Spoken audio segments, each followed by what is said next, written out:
RPG for You and Me presents Neon Heat, an actual play duet podcast using the Savage Worlds system in our custom cyber fantasy setting.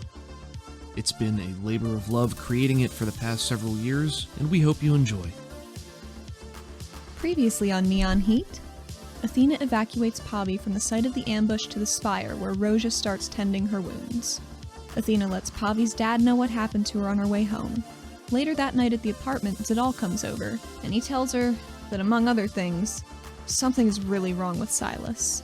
Afterward, she goes to her meet with Laverna and deploys her to gather intel on Harlan Troya under threat of Pantheon excommunication.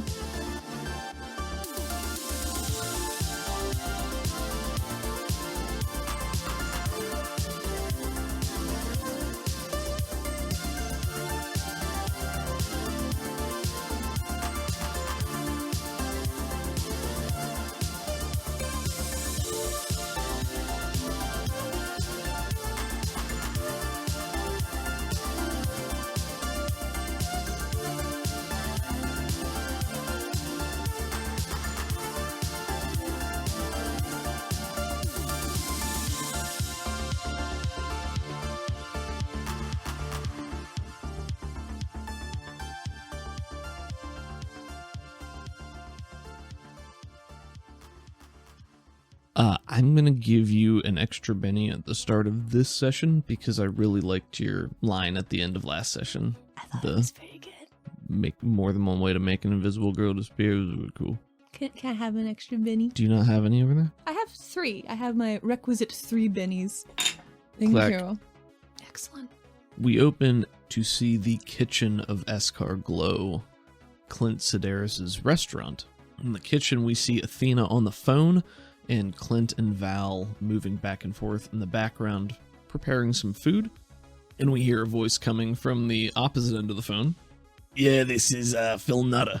Who's this? What do you want? Hey, Phil. This is Athena Sedaris. Oh, hey. What's going on? Well, What do you got for me? I wanted to give you a call, let you know. I'm talking to Tuka tonight about what we, previously discussed. And what is your schedule like this week? Oh, my schedule can be whatever I need it to be. I haven't actually talked to her yet, so I don't know if she's going to be cool with this. On the off chance she is, why don't you come on over tomorrow night? On the off chance. On the off chance, Phil. We didn't agree to off chances. Well, here's the thing. You might like this. Maybe Tuka's here, but what if maybe it was me with some old stories about the Force? Maybe some stories about Joel Shin you haven't ever heard. I know pictures are worth 1,000 words, but maybe I'll just have 1,000 words for you. Yeah, I'm really flattered by the come on. You ain't exactly my type. I gave it a shot. Can you blame a girl? I mean, if you actually got some information for me, then maybe. But if that was just a bad attempt to, try to get a piece of the. I was about to say the nut. Don't you say it! I knew it! It was not intentional. I felt it! Oh, I did too. That's why I didn't finish the sentence. Get a piece of the nut. Stop. Everybody wants to get their fill. Can I roll a persuasion? What are you trying to persuade him of? I just want to persuade him to come and have a nice time. Well, basically, he was like, if you have information, then maybe, but... I want to seal the deal, or at least attempt to. Provided you do this other thing for him. Well, yeah, but, I can't make up Tuka's mind for her. She's her own woman. So I know this isn't quite what we'd talked about the other day, but I might be talking to, Bolt soon about putting Tuka on the task force, so you'd be seeing a lot more of her either way. Does that sound good, Phil? So you're specifically trying to persuade him to still help you help your dad's restaurant, even if you can't do what you told him you do. Well, what he requested I tried to do, maybe. Okay, yeah, Because Athena does not think Tuka's gonna be into it at all, Sure. but she needs that good press. Sure. Go ahead and do a persuade at -2.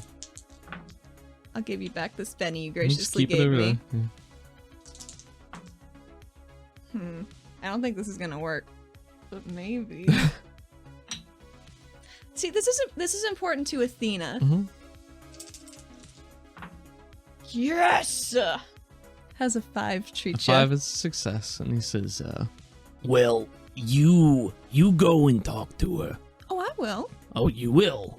I know I'm saying you will. So you go and you talk to her and you get me an answer, and then maybe we talk more after that. Well, I think that sounds fair, Phil. Well, you know what would have been fair is, if you just do what you told me to do right away. That'd be about square. Well, I just haven't seen her yet. Guess you better go see her, huh? All right, see you later, Phil. Bye-bye. Athena hangs up the phone and fluffs out her regular length hair in her ponytail. oh my. Her regular length hair? Regular no longer length hair, trimmed? no longer trimmed. How'd she do it? How did she do it? How did she do it? It's one of her trappings for entangle, so she can grow it real fast. All right, okay. That's right. I like that. It's fun. It's fun. It's for funsies for Yeah, her. it's just aesthetic. Why not? Yeah. Okay. Athena and Escarglow with Val and Clint going about preparing food and things. Why is Athena at Escarglow today? Well, Pavi's getting discharged today, so we're having a little welcome back party for her. And it's been, probably 2 or 3 days since... I would assume. I think we said it was going to be earlier in the afternoon, so prior to when Escarglow would actually be opening for dinner. For like a private little party function. Just a little party. So you hear the tinkling of the bell from the front of the store. And I guess you make your way out there. Of course. And it's Pavi and Roja. Oh, good. Just arriving here. Pavi has her arm in a sling. Mm-hmm.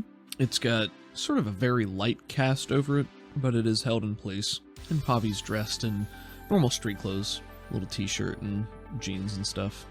And Roja's in her normal streetwear as well. But they come in and there's a small chorus of welcomes from Clint and Val and Rui and Marv. What does Rui look like? She is Ori. Mm-hmm. So she's Ori and Marv is Nakir. Pavi is half and half. Pavi looks a lot like her mom. So Rui has the blood orange with yellow tips. They're about the same height. Rui's a little heavier set. So for all of our Harry Potter fans out there, she's very Mrs. Weasley-ish. But she is much more animated. She's a very bubbly personality. And you grew up with her a lot, so... But Pavi comes in and Rui's the first one to go up and give her a hug and a kiss on the cheek. Good. And Pavi returns the hug and waves to everybody else and says, "Oh, hello everyone, thank you." Has Athena been back to see Pavi in the days she's been there? Yeah, I think Athena has seen her every day she possibly could in between. I mean, it's only been 2 or 3 days, right? Yeah. A nebulous amount of time since then. Yeah, the last time that we saw her was, she was unconscious, but you went back and saw her, and much like Roja had projected, she was awake, she was conscious, everything seemed normal, but her arm was quite badly damaged. So, yeah, when we rolled for it, we got that it was her strength die was knocked down a little bit, which didn't really do a lot because she's already at D4 strength, but I think that that's still going to ride, and she's having trouble using her, so. Has she had any subsequent healing attempts over the following days? So this is a fun little meta conversation that I think is fine to leave in, but the setting as a whole, just because there are arcane backgrounds, and healing is one of those, and rules as written, you can cast Greater Healing for 13 power points, which ignores the golden hour, so you can continuously use it as often as you want to, and being that it would only take 3 hours of rest to get 15 power points back, somebody with the ability to heal could try to heal her once every 3 hours. Right. So I think there's no real reason that people wouldn't be able to just get healed up right away. So maybe she's just fully healed. Maybe we just need to ignore the cast and stuff. I kind of like that maybe Roja's like, hey now, keep that on. Don't fuck that up.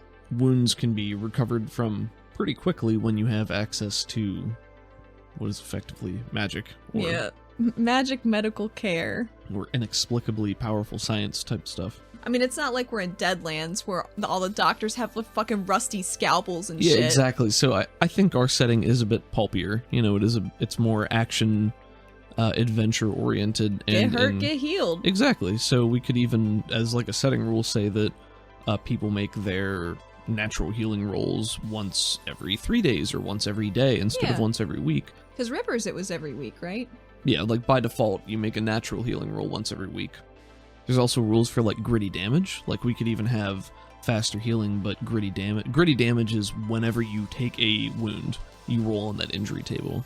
Oh, dang. Every time you take a wound, you roll on the injury table, and it stays until you're fully healed. That could be interesting. Which sounds really bad, but if you heal it back really fast, it's not as bad. It would be more Yeah. like in the moment, it cripples you more. And I because... wouldn't mind trying that out for a little bit, Okay, well- honestly. That sounds interesting. Okay, see how it goes. Yeah. So when it... Athena's gonna lose all of her limbs instantly. But it's also going to apply to everybody else. So True. you might fight more wild cards and they go down easily, but somebody like a wild card, or you might fight more extras is what I meant. But if you fight a wild card, then every time you deal a wound to them, they have to roll on the injury table. So all that stemming from, Pavi's current condition. So yeah, I think at this point she would be fully healed. Maybe Dr. Roja has stipulated, who knows. But Pavi, after greeting her parents, walks, further in and comes up and gives you a hug. Athena hugs her real tight. Yeah, it's Not too tight, but Yeah, she's got one arm around you and pulling you in. she pulls her back and has a hand on her shoulder and says, Pavi, I know this is a celebration, so I've taken it upon myself to cook everything today. It's all for you. I love you so much.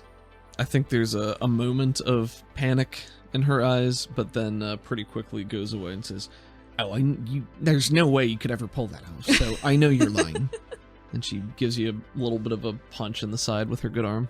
I think she looks at Clint like would he ever let me cook? You let me chop, but never cook, and I understand this. I would love to teach you how to cook better, sweetie. Well, you've tried. Well, I'm happy to try again. Okay. I think there's a round of chuckles from everybody present. Mm. So Pavi smiles and looks a little bit brighter and looks around at everybody and says, So, what's on the menu? Oh, I can't speak to that myself. there's a spread of squumps and all of Clint's delicacy barisks, artisanal sauces, different kinds laid out. Dipping bits. All sorts of veggies. And it's just a smorgasbord of food for only 7 people. Well, 2 of them are Nakir, Oh, that's so they need a lot. That's a valid point. I mean, Marvin escargot all the time. Clint knows how much he can put away. And he doesn't even see all the snacks he eats at the shop. Probably At not. that kind of claw. I figured Val and Rui chatting and stuff, and Pavi's just having a nice time, and Athena's still trying to get a beat on Roja, because she has no idea what's like, she's seen her in various states of existence without knowing which one is her default, and that's very confusing for Athena. She just doesn't know. Rui pairs off to go talk to Val, and Marv goes over and starts chatting with Clint. I think maybe he's admiring Clint's cooking, like his cooking handiwork, and they're just sort of pointing between the various types of dishes. And, Look, there. yeah, and I made that. It's like, well, this one is really good. And he's like, oh, are you going to put that on the main menu? You should. She shouts. They both chuckle. And Pavi is just grabs a plate and is just going through and slapping things on. And Roja, I think, is maybe just standing back still and watching. Roja, don't you want anything? There's plenty. She's like near the group, Right. but she's not. So she'll say, Yes, thank you. I will get some soon. Okay, do you want anything to drink? I was gonna make a couple cocktails for midday. Midday cocktails. Yes, that would be lovely. Thank you. So Athena makes some dynamite little mimosas. do you make like a whole tray of them? Or Yes, one for everyone, with a little orange wedge on the side. very nice. She's all about the presentation. She's not very good at cooking at all, but she presents okay. Okay, everybody will take a mimosa. And Yes. then I think maybe Clint takes his and steps forward and raises it up and says, I just want to thank everybody for coming today. We're so glad to have Pavi back very, very shortly after. Feeling better and having... I'm just rambling now, but thanks for being here. We love you. Glad you're back. Glad you're better. Speech over. And yeah, and maybe there's just some sighs and some light laughter and clapping from everybody and a couple of tinkses. I feel like it's comfortable. Yeah, of course. Yeah, this is clearly a group of people that, at least in your absence, has Grown closer, maybe. grown somewhat closer. Yeah. And you look over and Roja is taking a sip. Roja has a smile on her face when she's taking a sip. And I think as the clinks are going around the room, you are facing the front of the shop. Uh-huh. And you can see a couple of figures walking towards Eskar Glow from the street. Well, they might be disappointed because it's a private party. Well, the door opens with the jingle. Oh. It is a pair of figures that walk into the restaurant. Okay. A little jingle, and I think everybody looks over in that direction. The first of the figures is a shorter man with pale green-tinged complexion, no hair on his head, some pointed ears, a wide, toothy smile with the slits at the corners of his mouth, and some blocky, black-framed glasses. And some tattooed eyebrows. I did not remember Bitch that. ass got alopecia or some shit. Oh, God. But it is Mobius. Good. Of Mobius strip Acclaim. Yep. Do you remember Mobius? Do you remember who he is? I do remember Mobius. Okay. Behind Mobius is a Karnak man. He looks very chameleon-like. He's probably an Ignean, from what you can tell, but yeah, mostly chameleon features. So he's got sort of a hunched back. His fingers are almost palm hands, and he's got the with curly like the tail. 2 fingers and the thumb. Mm-hmm. But Does he have a ridge on his head like they sometimes do? And I think his scales are sort of a beige gray. It's like very plain. But he's in a suit, which is of course tailored for him as a Karnak, so his tail's poking out the back. Cute. And he's holding a small briefcase as they come in. Mobius holds the door and sort of jingles it a couple times and says, knock knock. Is anyone home? Athena slams the rest of her drink and sets it on the counter and just waits. Because she can't handle this conversation sober. She's got to be a little buzzed. Sure, so Mobius takes a couple steps in and he's flanked by his Karnak accomplice. Oh good, Clint, you're here. I thought this would be a good time to make our accord legal and binding. This might be your last chance to bail yourself out of hot water. I feel like she's on the other side of the bar where Clint is not, but I think she sidles to like stand in front of him a little bit to make Mobius have to move to see him. Sure. You do that, and I think Clint like starts to respond, and then you step in front of him and he's like, oh. So he just sort of talks around you. Mobius, we're sort of in the middle of a private function. Sort of a happy can we do this in just a little bit later? How do you keep coming when we're doing important things? How does this keep happening? Well, I suppose our definitions of important are quite different. God. Fuck, I thought that would work. We just have this shot of Athena like mock laughing at him and him just laughing. I should have prompted for a taunt there. Go ahead. I just and taunt always him. forget I have taunt, you see. Okay, and this is going to be resisted by his smarts. God, I hope he's dumb. But I don't know. Jesus! What'd you get? What do you think? Is it a crit fail? It's a crit fail! Okay, well, I'm going to say Mobius probably is a D6 in smarts. Damn it. But he's probably also a wild card. Do you feel like that's appropriate? I feel like at this point he's maybe such not in combat, but like for these situations, Mobius is a wild bastard. card. All right, so I'm going to roll his just to see. Okay, so he got a 5 and a 1. But with your crit fail, I think you do that, and that prompts his... He just laughs back at you and over you and go, Fuck, what, does anything happen to me? I think this means that you are distracted instead feel of him. distracted. So it's going to be a -2 to things you do in the immediate she's just future. got her arms crossed and is just scowling at him. Yeah, you're so incensed at the gall? The gall, that's what I was looking for. The gall of this little goblin man.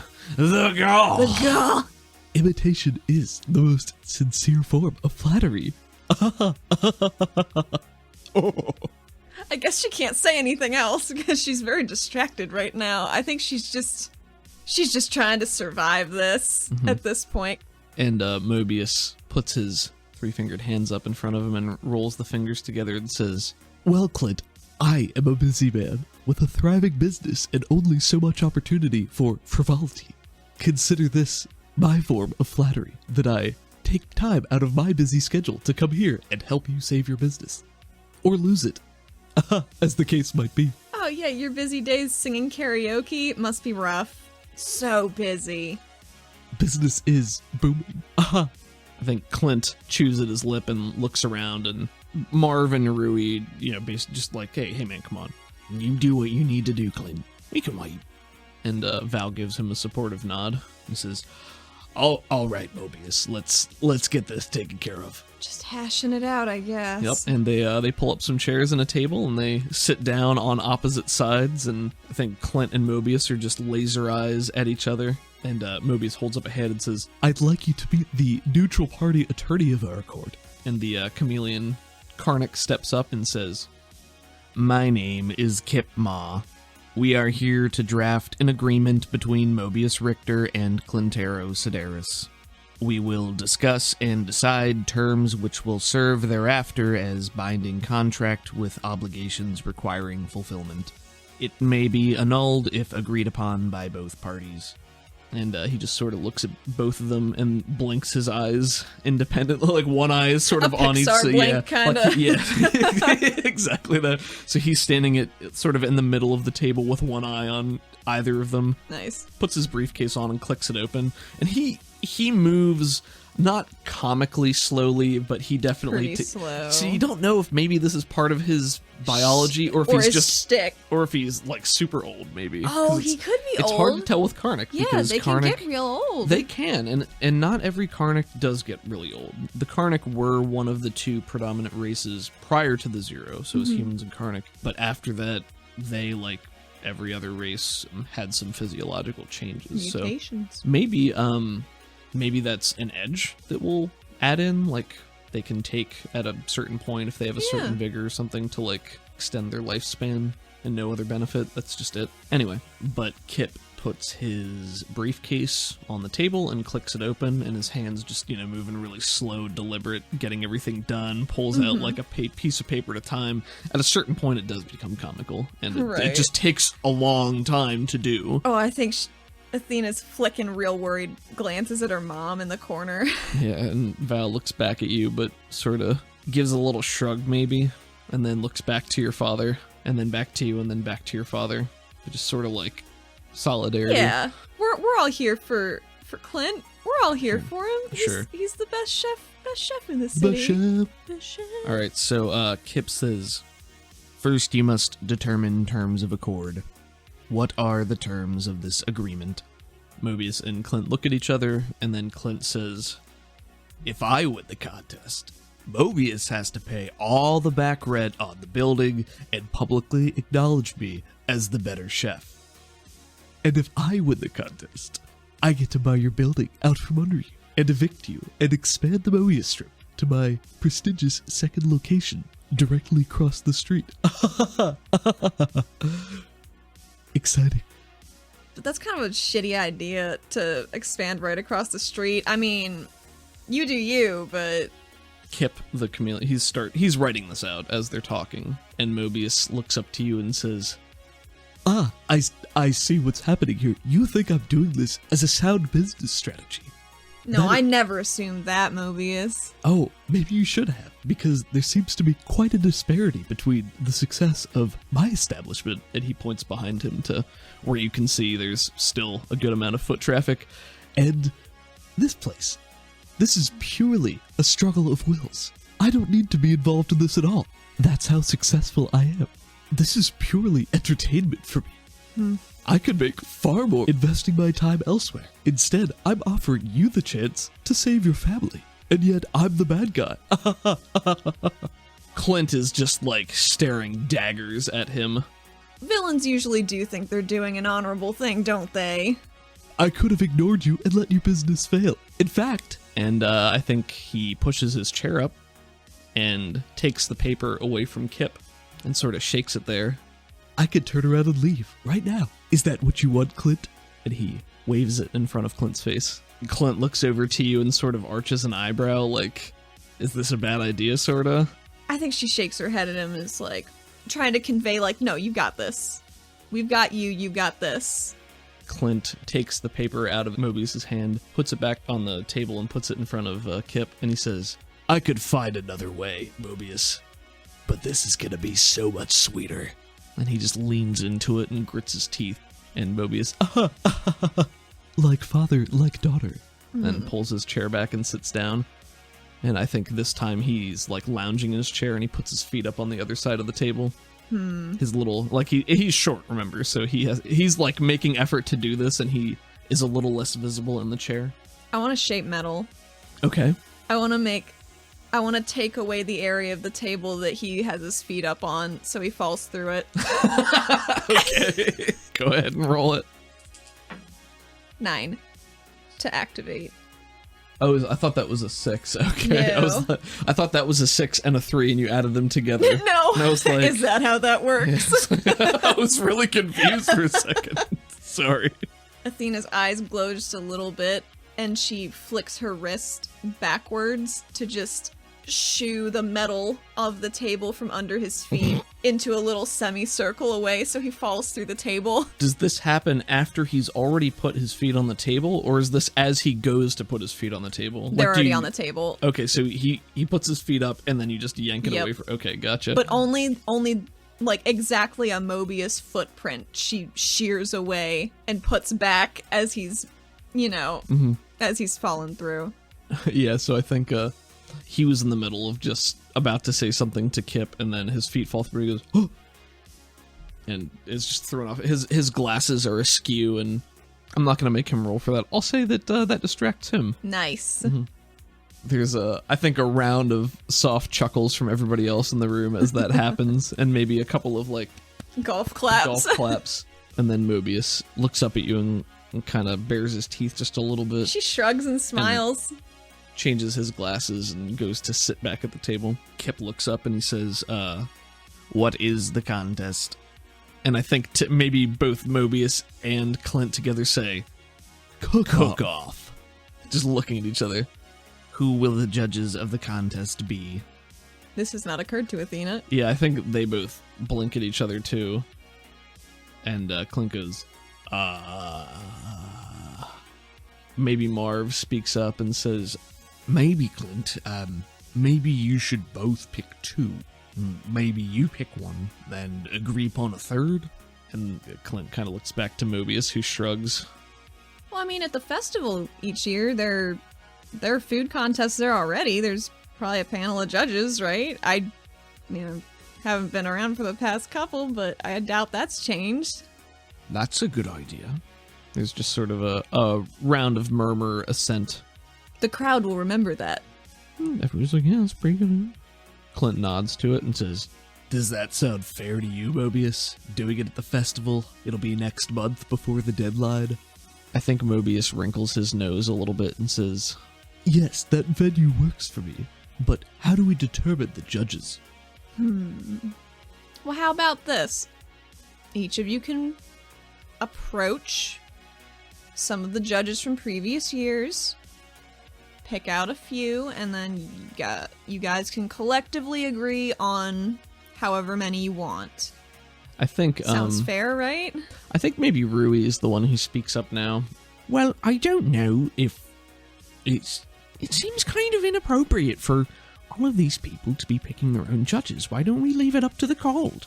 Yeah, why don't we? If you're going to register it at the festival this year, then they're going to have other judges, and they can pick people who are more impartial. And it seems to me that if everyone knows who the judges are beforehand, and if you two pick your own, then they're already going to be predisposed to want to select you. So maybe we need more impartiality. Is that a word? Impartiality.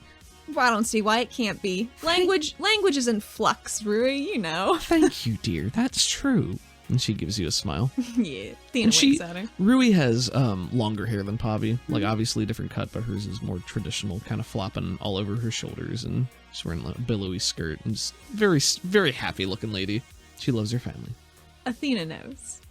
Mobius again wrinkles his nose and says, The judges do not bother me. Whatever you decide is fine. That is acceptable. Oh, good. Kip continues to write. Good. I suppose that means the venue, time, and date are all decided. Yep. Then it appears we have an accord. Shake, and they each reach a hand across the table and grip, and I want to say there's like almost that straining leather sound. It's just their hands, Yeah, but there's but- just like That creak. and they stop. Sign. and pushes the paper to one and then the other, and they both scribble their names. I think Clint signs first, but as Mobius is signing, like as he's already writing out his name, Athena wants to say, Mr. Ma, what would happen to a contestant if they were found to be cheating? And she would like to roll Intimidate. Okay. So this is going to be at a -2 still because you were distracted earlier. Right. But he was distracted He was as well. Oh, this is going to be a contested roll. So it's a contested roll. Yeah. Okay. Well, I gotta. So it's his spirit. I think he's probably just got a D6 still. Okay. Well, I got a 3. He got a 1 and a 2.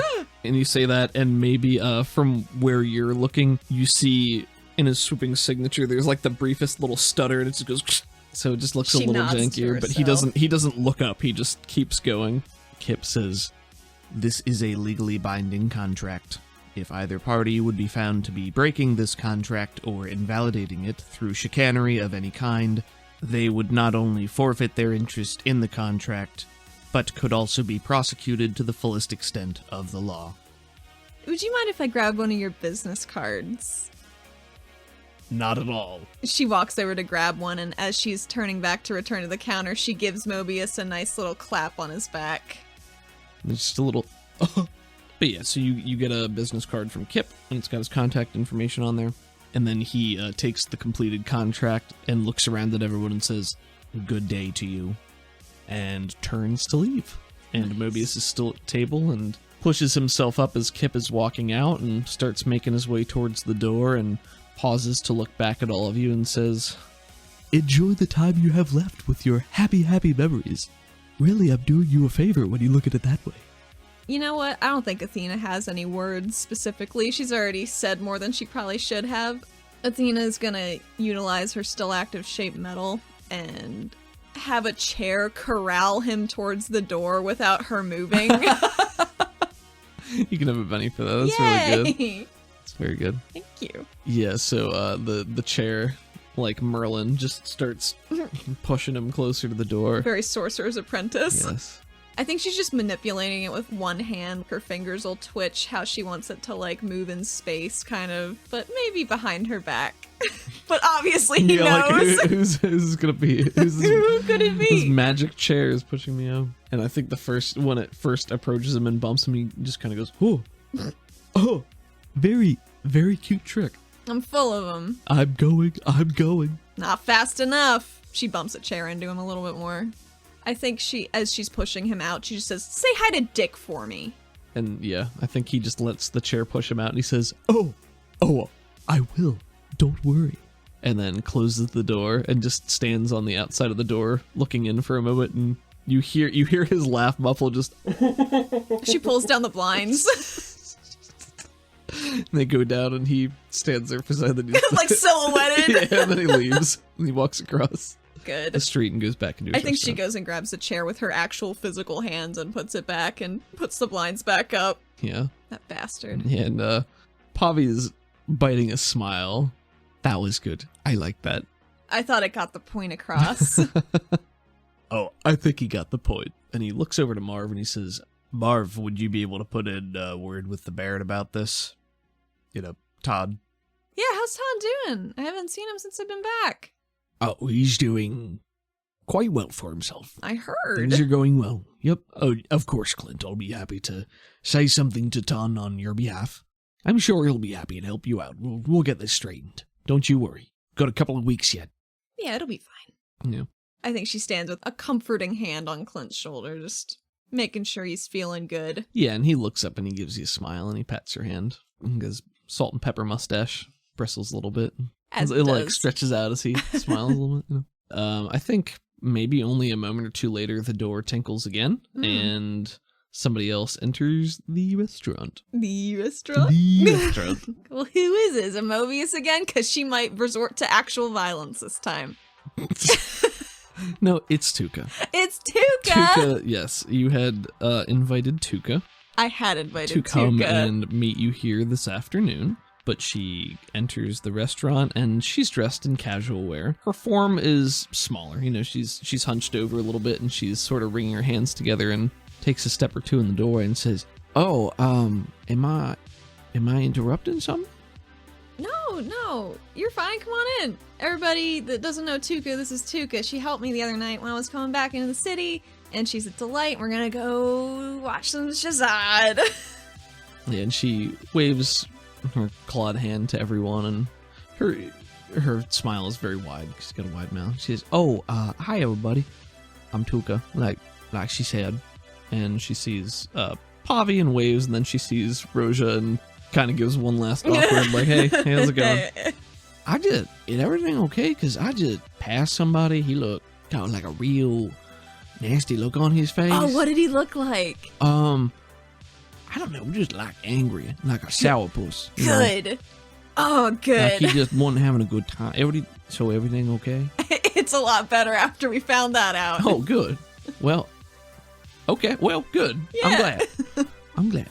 And I think Tuka steps closer and sort of nods to everybody, but is still in a situation where she doesn't really know anybody here.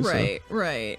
So I think what Athena had said when she invited Tuka out was to meet her here. I don't think she expected it to be a party kind of atmosphere at the time because she invited her like a week prior. But just that she'd be there and then they'd go have some Shazad and be really good. Yeah, so Tuka looks around and she looks to Pavi and then to Roja and she says, "So, you all coming too?" Roja shakes her head and her braid flops just a little bit and she says, No, we have a prior engagement, but I'm sure you two will have a wonderful time. A wonderful, safe time. and she looks over to you and then back to Tuka. I think Athena like makes a little face at her like, don't imply that we're not going to be safe in front of my parents. Like squints at her a little bit. Mm-hmm. I don't think Clint or Val have noticed this or good. think this is uncharacteristic. Tuka, do you want to grab some food? There's plenty. I do recall you saying something along the lines of you love a food. I love food. I would be more than happy to help you with that. If you got something you needed me to help you eat, then it's sort of my obligation, to. Well, That'd be nice. The good news is, this is the best food in the city. Oh, well, I haven't tried it before, but I might be inclined to agree. Well, let's get into that. Yeah, so I think everybody sits around and you eat, and maybe just some light chit chat. But before they leave, Athena did want to talk to her mom real quick. So I think she'd pull her out into the front of the shop, looking like she's looking at inspecting some metalwork and asking her a question, but really she just needs to ask her some questions about her dad, so he's not going to be suspicious or weirded out or get in his own head about shit. Okay. So that's what she's doing. So yeah, Val will say, Yes, dear. What's going on? What do you need? Well, does Dad need anything in particular? Like, I know he hasn't been very upfront about stuff that would help. I've been putting in some legwork, trying to get some favorable buzz going, and that's been going okay. But is there anything he's mentioned to you that would? I just don't know. I want to do everything I possibly can. Because Mobius is gonna cheat for show.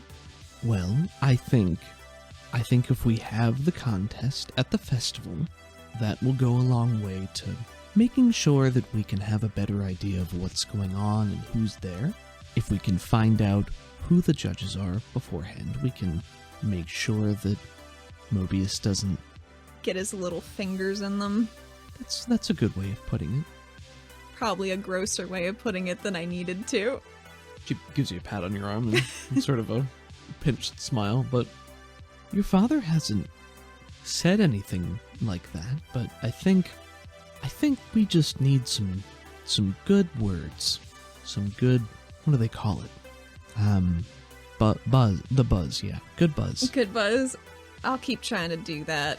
I passed out some flyers a while back. I think it went pretty well.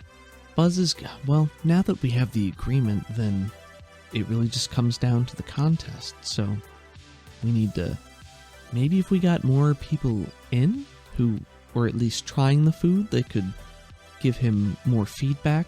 Maybe he just needs to refine his work before then. Okay. Or maybe that's all I can really think of. If we're having the contest, I have no doubt that your father is a better chef than Mobius. But We just need to make sure that everybody else knows that too. So as long as they aren't being bribed, and as long as his quality is high, then I feel like everything will probably work out. A lot of the toppers don't understand, this type of food, the barisks and all that. Not at all. And I think that's why Mobius gets so much more business. But if it's at the festival, chances are better that it's going to be appreciated. Someone, a food aficionado. I'll ask. I'll try to see if there's something that you could do for him that would make him feel better or help him get his head in the game. Well, I'm going to be running interference the day of regardless, because I've never trusted a man less in my life. I don't know what I can get done, but at least I can have eyes on him at all times, making sure, oh God, Mom, has he been watching the news at all? I don't think so. Don't let him. Oh, why?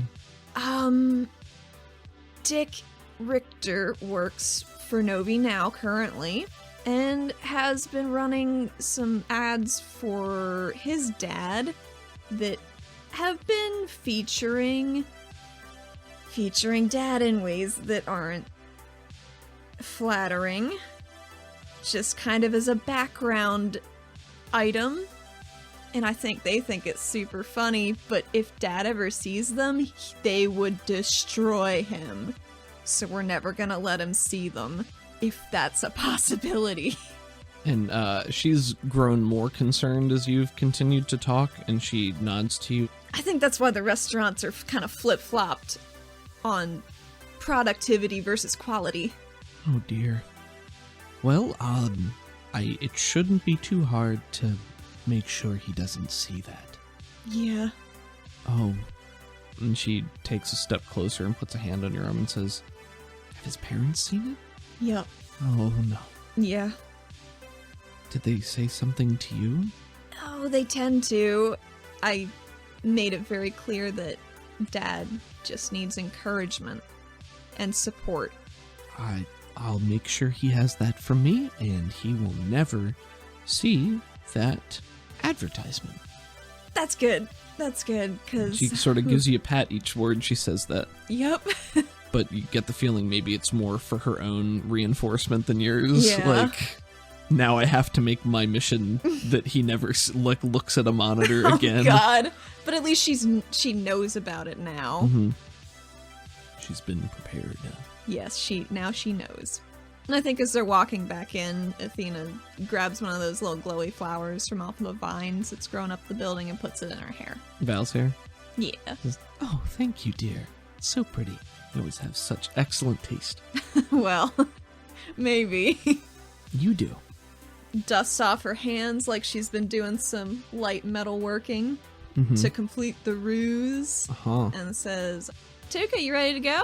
And Tuka, who has just taken a bite of something delicious and has like those fluttering eyes, savory, sort of snaps out of it when you say that and looks over to you. And maybe there's even like a slight color shift in her scales as she takes nice. a bite, just like, and her mouth is full and she starts I bet to Clint respond. is very delighted by that. Yeah, let's say there's a slow camera pan over to like include Clint in the shot, and he's just sitting there like looking jazzed. ecstatic, like, yeah, just looking ecstatic. And she starts to respond and then swallows and says, Oh, yeah, I mean, I guess I could tear myself away from all this delicious food. Well, we but could always come back later. I mean, that might be nice. Yeah. All right. See, get some Shazad in, see how things go. That's what Be I'm fun. thinking. It'll be fun. I've been really excited. Thank you so much for inviting me. No problem. Thanks for coming. Yeah. Well, I think Athena does a round of goodbyes and I love yous and spends an especially, not a long hug, but a very fierce little hug on Poppy. yeah, and she hugs you back. I was worried about you. She whispers in your ear and she says, I know. It's all right. And she draws a little line on her back. she gives you the taps. Good. Go have fun with your new friend. Maybe I will. Maybe you will. Have fun, you and Roja. You guys have a nice time, and I'll see everybody later. And then everyone's, no, goodbye. Go. There aren't so many people in the crowd that I can just make a random voice and do that because Oh, goodbye. Oh, goodbye. Yeah, but everybody says goodbye to you, and you can leave with Tuka. Let's do it. Just looking at our map here, the quickest way is definitely going to be the highway. Yeah. Unless you were taking a vehicle of some sort or just taking your time. Do you think there's canal transit? Absolutely. I didn't think about that at all. But, like, if you look, I mean, it goes throughout the city. So. Oh, you did such a great job with these maps. Thanks, So Pickle. cool. I like how all the canals don't go into the western city. I never noticed that before. That's a really cool... Well, because I figured they built that up second. I think you're absolutely right. They probably consolidated as much of their population in the eastern district as possible because it's like where all the research and stuff were up here and goes into the yeah, everything's mostly the mines are over there. This is just like extra space. So I imagine that the spire was built partially into the cave wall before they excavated more. Maybe it was a concerted effort where they first plopped it down to like carve out more of the cavern. oh, I see what you're saying. You know what So I they mean? actually emptied this area out. That's what I was thinking. Maybe That's pretty cool. That's why it's so like I like geometric that. over there I for like the most that. part. I like that. That's I hadn't thought about that at all, but I really like that. Maybe just they were expanding and they needed more room. Yeah.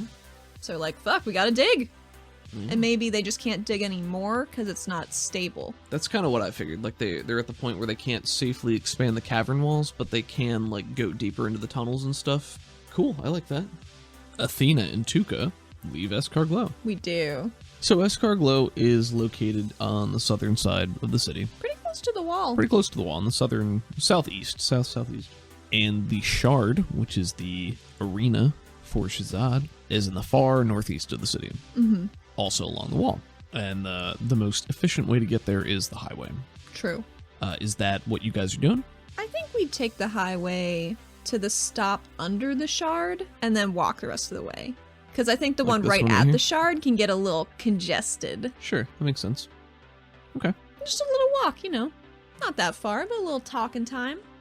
So you are traveling with Tuka. And Tuka, of course, is Karnak. Man, how long's it been since we've seen Tuka? It's been an eternity. So I long, missed okay. her. I didn't know how long it was going to take for her to Me- pop back up. Me So either. things I have really... didn't want to rush it. A lady so nice, she got a romance first. Nice. But yeah, Tuka has white and brown scale patterning. She looks somewhat like a cross between a salamander and an axolotl. So she's got She's so cute. head tendrils that sort of look like hair because they got these feathery white bristles. So yeah, you and Tuka are on your way to the Shard. How's her general vibe? Her general vibe is... I've never looked at Tuka. That's true. Oh shit. Well, I gotta do that right now, obviously. Go for it. All right. Athena's casting empathy because she only knows one fucking power. Wildly inaccurate. Yeah, it is. She actually knows a lot. Well, I beefed it. I mean, you're not... I'm just gonna wait and I'm gonna cast it again. 4. Okay, so success. In terms of empathy and her aura, it's very brightly colored right now. It's moving fast. You can tell that she's energetic and excited and probably anxious. But yellows, oranges, bright greens, happy colors. Happy colors. You do not notice anything abnormal about Tuka's aura. Oh, good. That's excellent. She looks happy. She's got a lot of smiles. She just had a delicious meal. True. Clint is A masterful. delicious free meal, apparently. Free meal. So yeah, Tuka's happy. Good. Tuka seems to be having fun. Cool. So, I just gotta say, I've been looking forward to this since we decided on a date and a time because my week has been really weird and it's just nice to get out of it. Oh yeah, I mean, I've been looking forward to it too. Ever since you said something after you got back to the city, so thanks for inviting me out. No problem. Really, really good time. Something I should mention before I forget about it is terrible. Because it involves Phil Nutter. He wanted me to sweet talk you into a date with him, and I feel in my bones that you do not want that to even come close to happening ever at all. Just wanted to let you know that's what he's trying for.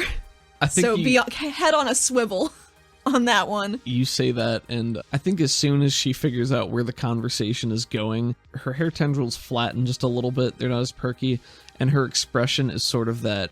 It's like not Toothless, the white dragon, and like the sort of like deer in A headlights. surprised grimace. Yeah, surprised grimace. Like, well, yeah, I say you're your interpretation of that situation is probably pretty accurate. That's kind of what I thought. Yeah, I mean, I just kind of wanted to make you aware of it, so if he talks to you about it at all, you know if it's coming. All right. Okay. Well, I appreciate that. Yeah. Phil, I don't really know much about him as a person, but he kind of I get that gross little sleazeball vibe off him. So yeah, not really my type. I don't know. I did ask him. I tried to run a screen for you. I asked him what he liked about you, and he said that he thought that you were pretty and fierce, and he liked your feathers, think you're a very interesting person, and, during that conversation, he only put his tongue on me once, so I feel like that's a good measure of how that goes. Well, everything you just said sounded pretty good up until he put his tongue on you. It was kind of a mixed bag, if I'm being honest. Was he, coming on to you? No, I think he just wanted to pull me more into the shot with Bolt. Oh, all right. So it wasn't related to the other stuff? With how my week's been going, I don't even fucking know, man. It's been so weird. All right. Yeah, I appreciate you letting me know. Just as a heads up. Yeah. That's something I want to be aware of. So, Yep. Thank you for that. No problem. Not especially interested in Phil Nutter. I cannot blame you. I don't see too much of him, so it shouldn't be too bad. Yeah. Well, I had another... Oh, God. You see that she looks over you with worried eyes. No, this is okay, maybe. Have you seen the news lately? What news are you talking about? Specifically the one where I'm at the head of a task force and people are calling me Deirdre and it's the worst. I mean, that's sort of pretty well known. Sort of all over the city, everywhere. Everybody knows. Well, Bolt kind of put me in charge of the task force. He doesn't seem very interested in making decisions. Somehow that don't surprise me. No, and I don't really want to make him aware of this, because I feel like if he's aware that he's not making decisions, he might want to make decisions. So I'm just going to let that ride. Do you want to get out of the checkpoint and do some actual regulating? Yes, absolutely. I want that. Fuck yeah. What, you saying I can join the task force? Oh, if you want to. Yeah, I mean... No. I want to get out of that. It's awful. Yeah, it seems wicked boring. When can I start? Tomorrow? Tomorrow, if you want. Yes, please. Awesome. Are you sure I'm gonna be allowed to? I don't see why not. Bolt's been pretty much chill. He put me in charge of staffing up. We grabbed Pavi a couple days ago. That didn't work out super well up front, but she's back on her feet now. She looked pretty tiny. Tiny? Yeah, I mean, she not quite as beefy as some of the other ones. Well, neither is Zadal. He's arguably tinier. She knows it all? I don't know. I don't know. I don't think I know who that is. Oh, he's an Inquisitor. Arrow, small, little surly. Why, if you get to pick your body, why you pick a small one? I don't know. I've been wondering. Maybe that ain't quite the type of thing you're supposed to ask somebody. I don't think it is. But you gotta figure, if somebody make a choice, they do it for a reason. Yeah. So you don't ask somebody about something they can't change about themselves, but what about something they pick for themselves? I was thinking, he's an Inquisitor, Yeah. and people, when there are things around them that are smaller, they might not notice them as much and might not perceive them as much of a threat. Yeah, that's a good point. He's got quite a bit of brain power, so I think might be a misdirection. Big brain, little body. Yeah. Classic. Classic. Yeah, I mean, yes, I would love to join you on the task force, but even if Bolt letting you make decisions, I mean, you just say I'm in and I'm in. Do you got to talk to him? I mean, he's not really one of us, you know? He's not, but, I've spent a good amount of time with him this past week. He's actually pretty nice. She gives you a very I know. skeptical I look. know. She puts her hands up. Like, Athena, I mean, you know he right out of left coat pocket. oh, I'm I mean, aware. He's all right. Well, you know they don't like me at all. Like Yeah. at all. And he, I don't want to get you in trouble, especially you just got back. Tuka, I could not be in more trouble than I'm possibly already in. Like, I'm willing to take a bullet for you if it gets you out of that fucking checkpoint. I mean, you already did take a bullet for me, so Oh, fuck, I forgot about that. It was so long ago. yeah, It she feels sorta- like well, Tuka gets shot a lot. It's not the first time. I'm good. Next I time, I'll used- just make a bigger shield. I used to get shot a lot. She always says it like a little wistfully, like, Nice. You should know before committing to this. I think what we're investigating right now is some pretty fucking heavy stuff, and it's gonna be really dangerous. And I can't tell you a lot more than that right now, but you should know. I mean, sure, case confidentiality. I get it. I mean, I'm okay with that. I grew up, I mean, I was with the Cassians when growing up, so I've been in the tunnels. I fought literally tooth and claw. Yeah. I fought things. I've been a regulator. I got his squads coming after me every so often, so I get it. I ain't too worried about a little danger. How about, I think she bobs her eyebrows a little bit. Intrigue. Intrigue. Yes. Is this some kind of code? No. Some secret wink, like intrigue. That's our secret clubhouse password. Oh, it should be. That'd be kind of on the nose. Intrigue. Yeah, no. What do you mean intrigue? Um. I mean, you know, my uncle is, so I ain't exactly. Oh, he said hi. You met Uncle Remy. Good. Yeah. Good. Well, I was out to dinner with my grandparents the other night at Peak, and That fancy place is a bowl. the fancy place I in the guess your bubble. grandparents would.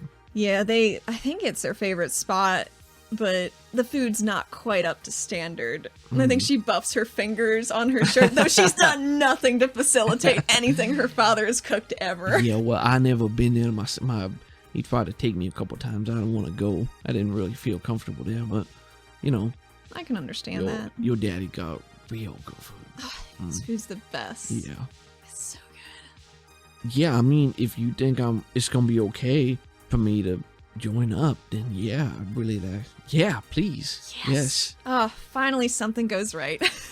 She says out loud. I think Tuki gives you a hug. Oh, I think really? she goes in and just gives you a really quick hug and then sort of That's so nice. realizes she did it and goes to pull away really fast too.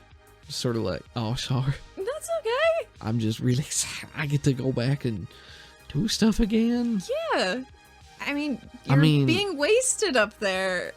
I'm inclined to agree. Yeah. Well, if you're sure that they're gonna let me, I ain't gonna say no. But I ain't gonna hold my breath until I find out for sure.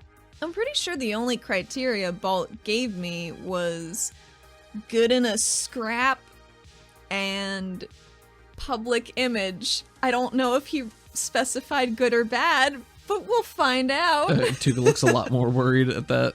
She gives her like a friend side hug. It's like does it's gonna that. be okay. I think as you say that, Tuka's color pattern ripples, and she's not wearing her smart suit, so like her clothes don't Right. change, but her scale pattern and her tendrils ripple into more of an active camouflage and just sort of like mirror what's behind her to like. Oh, Tuka, I was talking about me. I'm sorry. My public No. image is in the toilet right now. Well, they're still being kinder to you than me, so it could get worse. Oh, I'm sure it At could. least you don't got hit squads following you around. What do you mean? What was that? No, what was that noise? You don't get to make that noise. And not explain. I feel as if I did make that noise. Okay, you don't get to make it and then not say anything. You got. And I think you guys are on the highway right now, so like there are people, but it's not Yeah. like you have a little space. And she leans in and said, Athena, are you alright? Are people following you around? And she's like looking around the train now, kind of Yeah, as Athena- passively as she can, but like Athena's doing a little bit of a side eye around. just a bit to see if anybody... Can I roll a notice? Yeah, go ahead and roll me a nose. Beef that one. 2 and a 1. You don't notice anything out of the ordinary. Athena nods to herself, having not seen anything, having looked real hard. Sure. I can't talk about a lot, but this is a tough one. This is a tough one, Tuka, because I don't know how much I can say without just saying everything. But there's some bad, dicey stuff happening that I kind of got entangled in, and I'm trying to work through it. And that's all I can really say right now. She Is that okay? I'm sorry, that's so vague. She gives you a pat on your leg and she says, "No, it's all right. I get it. Well, be safe. I mean, You too. oh yeah, But wouldn't it be funny if 2 hit squads at once come to get both of us? Well, I don't know if funny is quite the word I would use. I don't think it would be either. Well, maybe we can play them off one another. Yeah. That could work. Misdirection. Well, how about we just hope that don't happen? Let's just hope. Yeah, that sounds good. Well, good news is we're going to see Shazad. Oh my god, yes!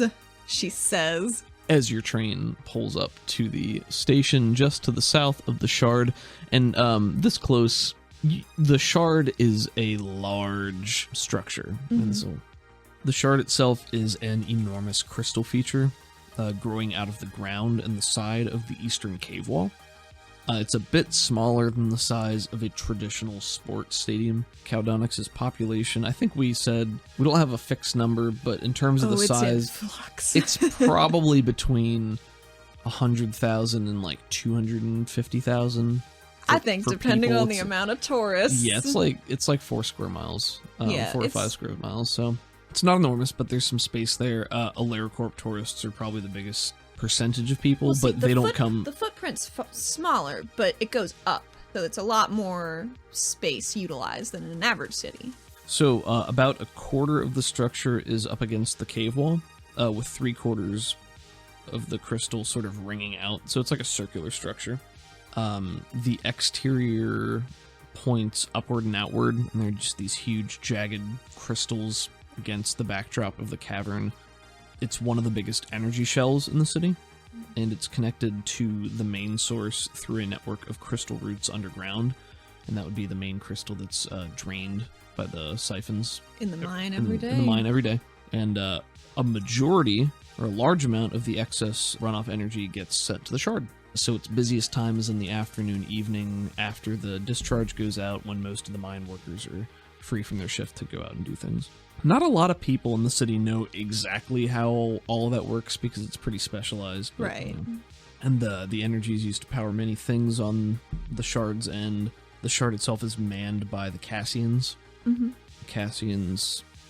We haven't really gotten into them as a sect yet. We haven't. They're part of the traditional Caudonix population in East City. Their main job is keeping the tunnels under control. Mm-hmm. Any tunnel leading deeper into the mountain range, it's a source of food, agriculture, gathering, bringing meats back from creatures that live in the tunnel, exploration, things like that. So a lot of them hold entrances in the tunnels that lead into the city to just make sure nothing gets through, and a lot of them send out hunting parties to gather and bring things back.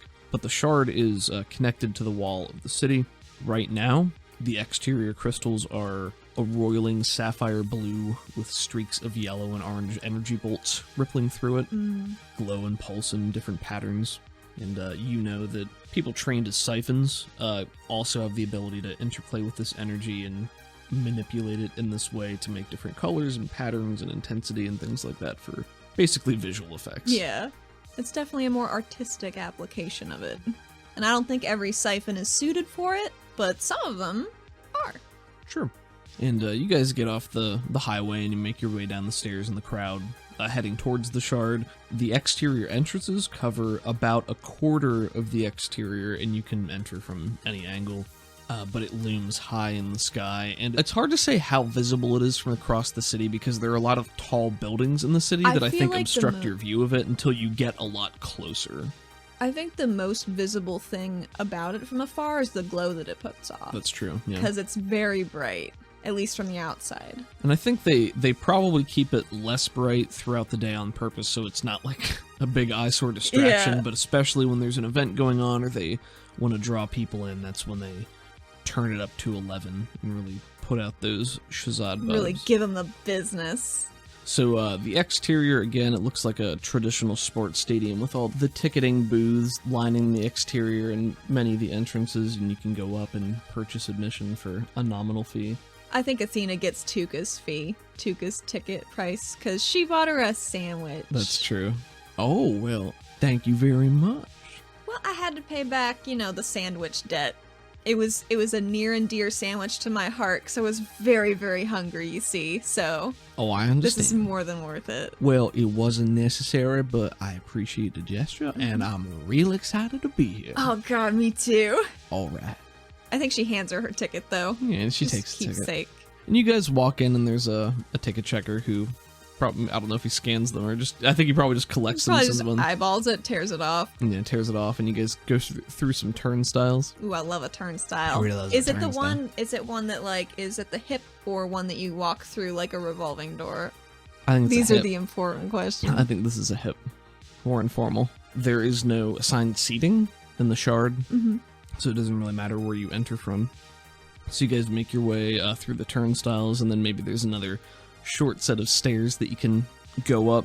It does empty out into this big ring on the inside that's kind of like a train tunnel with a curved roof, but A long, long arch tunnel. it may be inside, but I don't think that means it's any less bright, Yeah. because this is Shazad. It is Shazad. This is Shazad.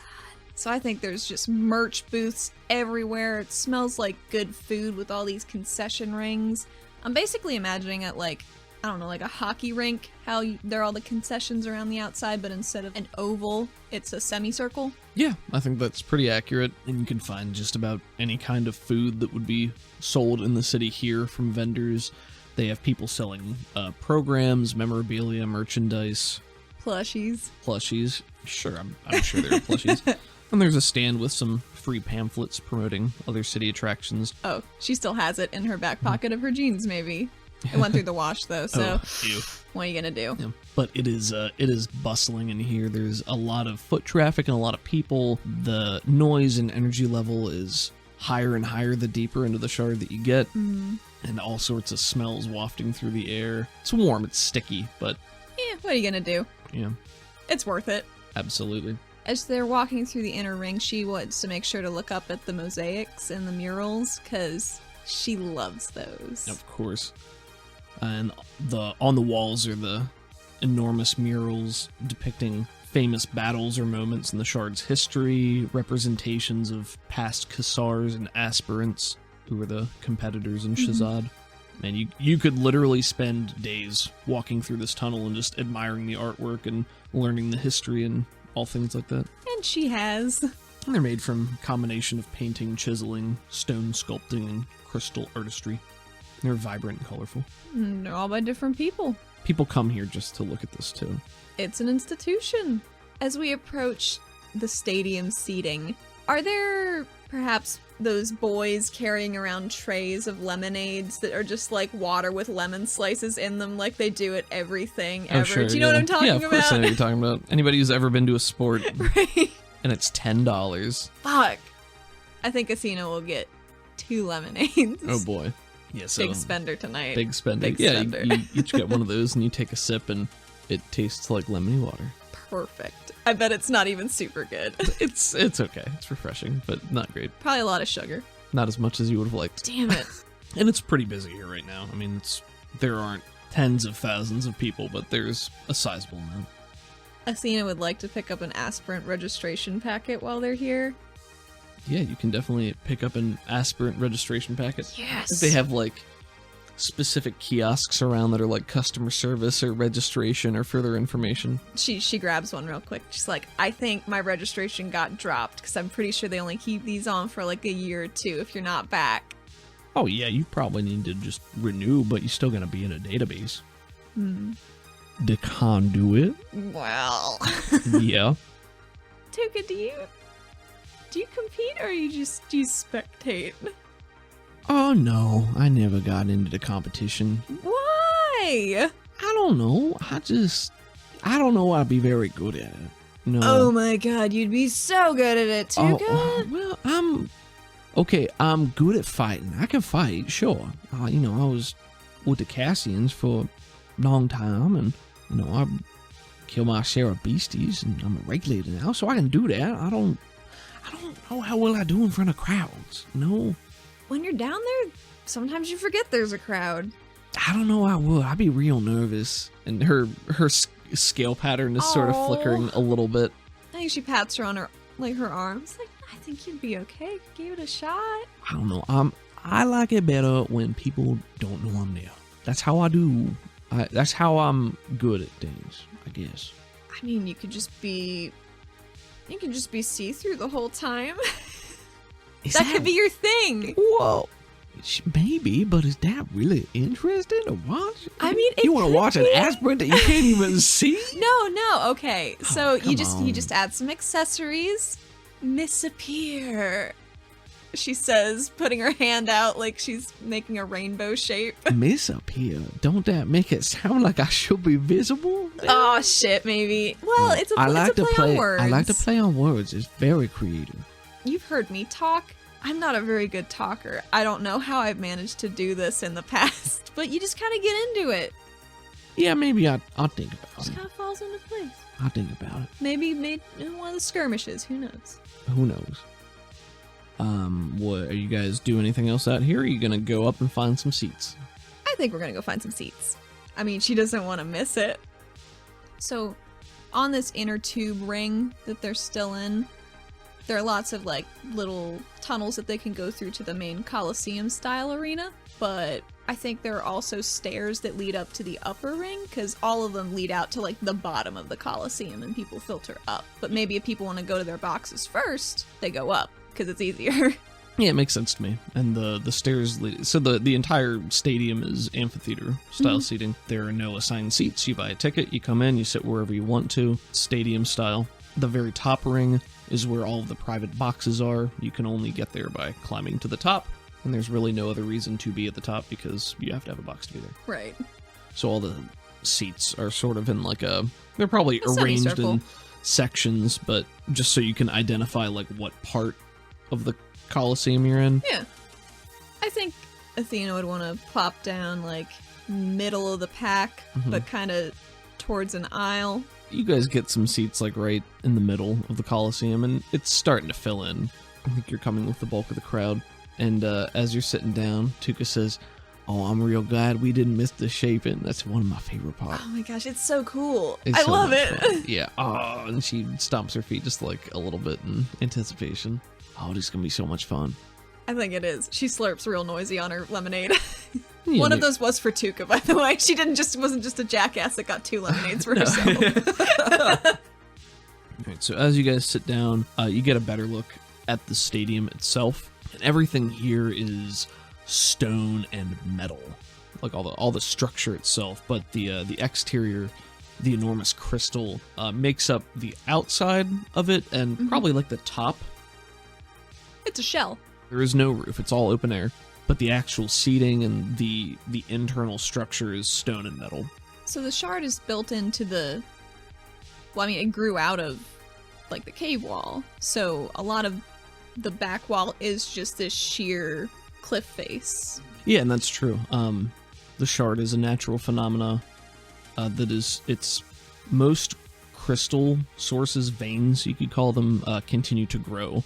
But for whatever reason, the shard, the crystal itself broke off at the top, so there's still the bottom shell pointing up, and it is still connected to the main source in the city through underground networks and sort of root tunnels. So it still gets energy, but it doesn't continue to grow anymore itself. And it has this residual energy field to it that prevents fatal wounds, which is why blood sport became a popular pastime. Yes. Prevents many fatal wounds. Well, I mean, not if you get, like, exploded. Yeah, but if you get exploded or decapitated or something real nasty, there's nothing not you much can do about that. So that's very frowned upon. But Very against the rules, and It's just the crystal that's been worn down by people who shape in it and stuff. But I think the energy that's still in the shell of the crystal, it makes every little footstep kind of ripple out like water. Ooh, I like that. That's really like, cool. Maybe not like terrain-wise, but like little energy ripples going out. I like that. Yeah. I think that makes sense. It's visually confusing, but it's a lot of fun. Sure. So the shard grew out of the cave wall, and there is a tunnel open in that cave wall that leads deeper into the tunnels of the mountain. But there is a great door that blocks off that tunnel and allows the Cassians to go in and out through a series of smaller tunnels. The main large door is made of stone and metal, much like everything else at the shard, and looms large over the arena, completely solid and not impervious. Hopefully. The large door is used to bring in larger creatures to the shard from time to time, and there are smaller doors and tunnel entrances for ease of use. And the tunnels also connect under the main floor, which can open like an aperture due to earth controlling and rock forming type stuff. Hell yeah. To let people and things come up out onto the floor and change the terrain dynamically. You and Tuka are seated together, maybe just chatting, and you hear a very loud voice boom out over the Colosseum. It's Bolt Buelig here to ruin our good time. Ladies and gentlemen, we will begin the shaping momentarily. Please find your seats and don't move from them. Thank you. And there's a rumble of voices and excitement. Within about 10 to 15 seconds, there is sort of a quake in the ground, like a shift, a grind, and then there's sort of a cheer chant that starts up with people sort of stomping their feet in rhythm and getting it going. Clap. Copyright, we're not doing that. No, is it? I don't know. No. You feel the seats start to grind and shift, and you look around, and all around you, the Colosseum seating is starting to rearrange itself. Athena is delighted. Yeah, so the shaping, the metal and stone seats start to flow together and rearrange and consolidate down. The field itself begins to dynamically shrink and reform itself so that the arena is much smaller in preparation for the upcoming event. Excellent. You just gotta squish everybody real close so they all get a good seat. It's sort of like a weird slide roller coaster ride as you're all sitting there and things just it's flow fun. Around. And yes, it is very fun. Some people put their hands up. It is not good for motion sick people, but it's a real good time. Yeah, they put up their hands and the screaming and shouting. There's a lot of woo and clapping and cheering and people spilling drinks. Yes, just sloshing around. They make money off of this shit. This is great. They do. Dumb tourists don't know any better. Well, tourists don't really come over here, do they? Not a lot of them. Not a lot of them, maybe. That's not the main population. This is for the city. Yeah, this is for the people of the city. I'm sure there are a lot of people from the surface that do come and enjoy it, but it is a city tradition, and it is more likely that you're going to run into residents here than anything else. So the whole thing takes probably a minute or less. It's pretty quick, and then when you feel everything grind to a halt, there's just a chorus of cheering and clapping and roaring of anticipation because it means things are almost about to pop off. Oh, man. But you do look around it, and there are always some people who are just kind of grumbly because they got moved somewhere they don't want to be, and they gotta get up and deal move around. with it, nerds. So just, it's part of the experience. It is part of the experience. At this point, the siphons working on the crystal itself make the lights really dim. And then have, like, some really bright neon streaks going through it to get the crowd amping up. You know what I mean? Yeah, I like that a lot. That's really good. Roll me a notice at +2. A notice, This is pretty easy. Let's see if it goes over your head, though. 6. After the shaping, and, I mentioned that some people grumble and move around, because it's gonna happen. You notice that there is almost an entire section that moves itself. It's like the northeast corner of the shard that is right next to the wall, like the stands that are closest to that portion of the wall. There are some boxes, like box seats that are privately owned and stuff. The primo seats. Yeah, and those are up on the ring near the top of the structure where people can walk and stuff. So the box seat that is farthest in the corner near the wall, there's a section directly below that where there are a good amount of people sitting, and then there is a clear lack of people sitting in the section right next to that, and then there's sort of everyone else. So there's like this one section that's off on its own. That's weird. And right after the shaping, everybody who was over there sort of got brought closer to the group, like the audience as a whole, and then a lot of those forms on the other side. And you're sitting farther away from there, I think, so it's farther, you can't see it as well. But a lot of those figures start to get up and shift and move, and they sort of gravitate back further away towards that boxing section. Okay. Why are they moving back there? Do you ask this out loud, or are you just talking to yourself? I think she is talking to herself, but she does say it out loud. Yeah, that's kind of weird. I mean, these are the good seats tonight. Yeah, this is the hot spot, right? I mean, some people like sitting closer to the boxes, but... That seems weird, though. Yeah, I mean, I don't come as often as I used to, just because, well, I'm trying not to go out in public too much, but it's kind of weird. I think she makes a mental note to possibly look into that. Music begins to fade in. It grows louder and louder as a heavy fog gathers overhead and lights swirl through the air. A voice booms out, echoing through the stadium, reverberating off the dense mists above, and chatter dies out almost instantly.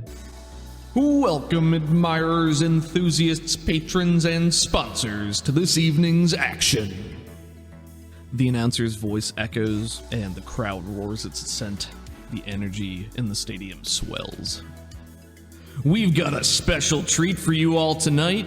Some fresh meat ready for slaughter. Woo! Introducing the teacher of terror, the slasher of studies, the menacing meeting of mind and metal, Professor Ward. An aperture opens in the dirt ground of the arena floor, and a long column of stone rises upward out of the ground. Standing upon the column is a scrawny-looking human man in a long white lab coat, and there is an enormous greatsword lodged in the column next to him with the handle facing up, and he waves a delicate-looking hand to the crowd. His visage is formed of light and fog in the air above the arena. I imagine it looks ghostly and cool. Ghostly and cool, but also you can see a lot of fine details. And it mimics his actions and broadcasts his words so that you can see what's going on more easily. Greetings, Caldonics. I am Professor Ward. I shall usher in a new age of science and steel. There is some scattered cheering, applause, some boos and laughter, but it's all good-natured. Ooh, tough customer. Looks like we'll have to test his hypothesis. I wonder, who could we have to do that? The crowd chants and roars and laughs. Some stomps and some Yeah, claps. Some stomps and some claps, and the energy just builds. I was thinking the same thing.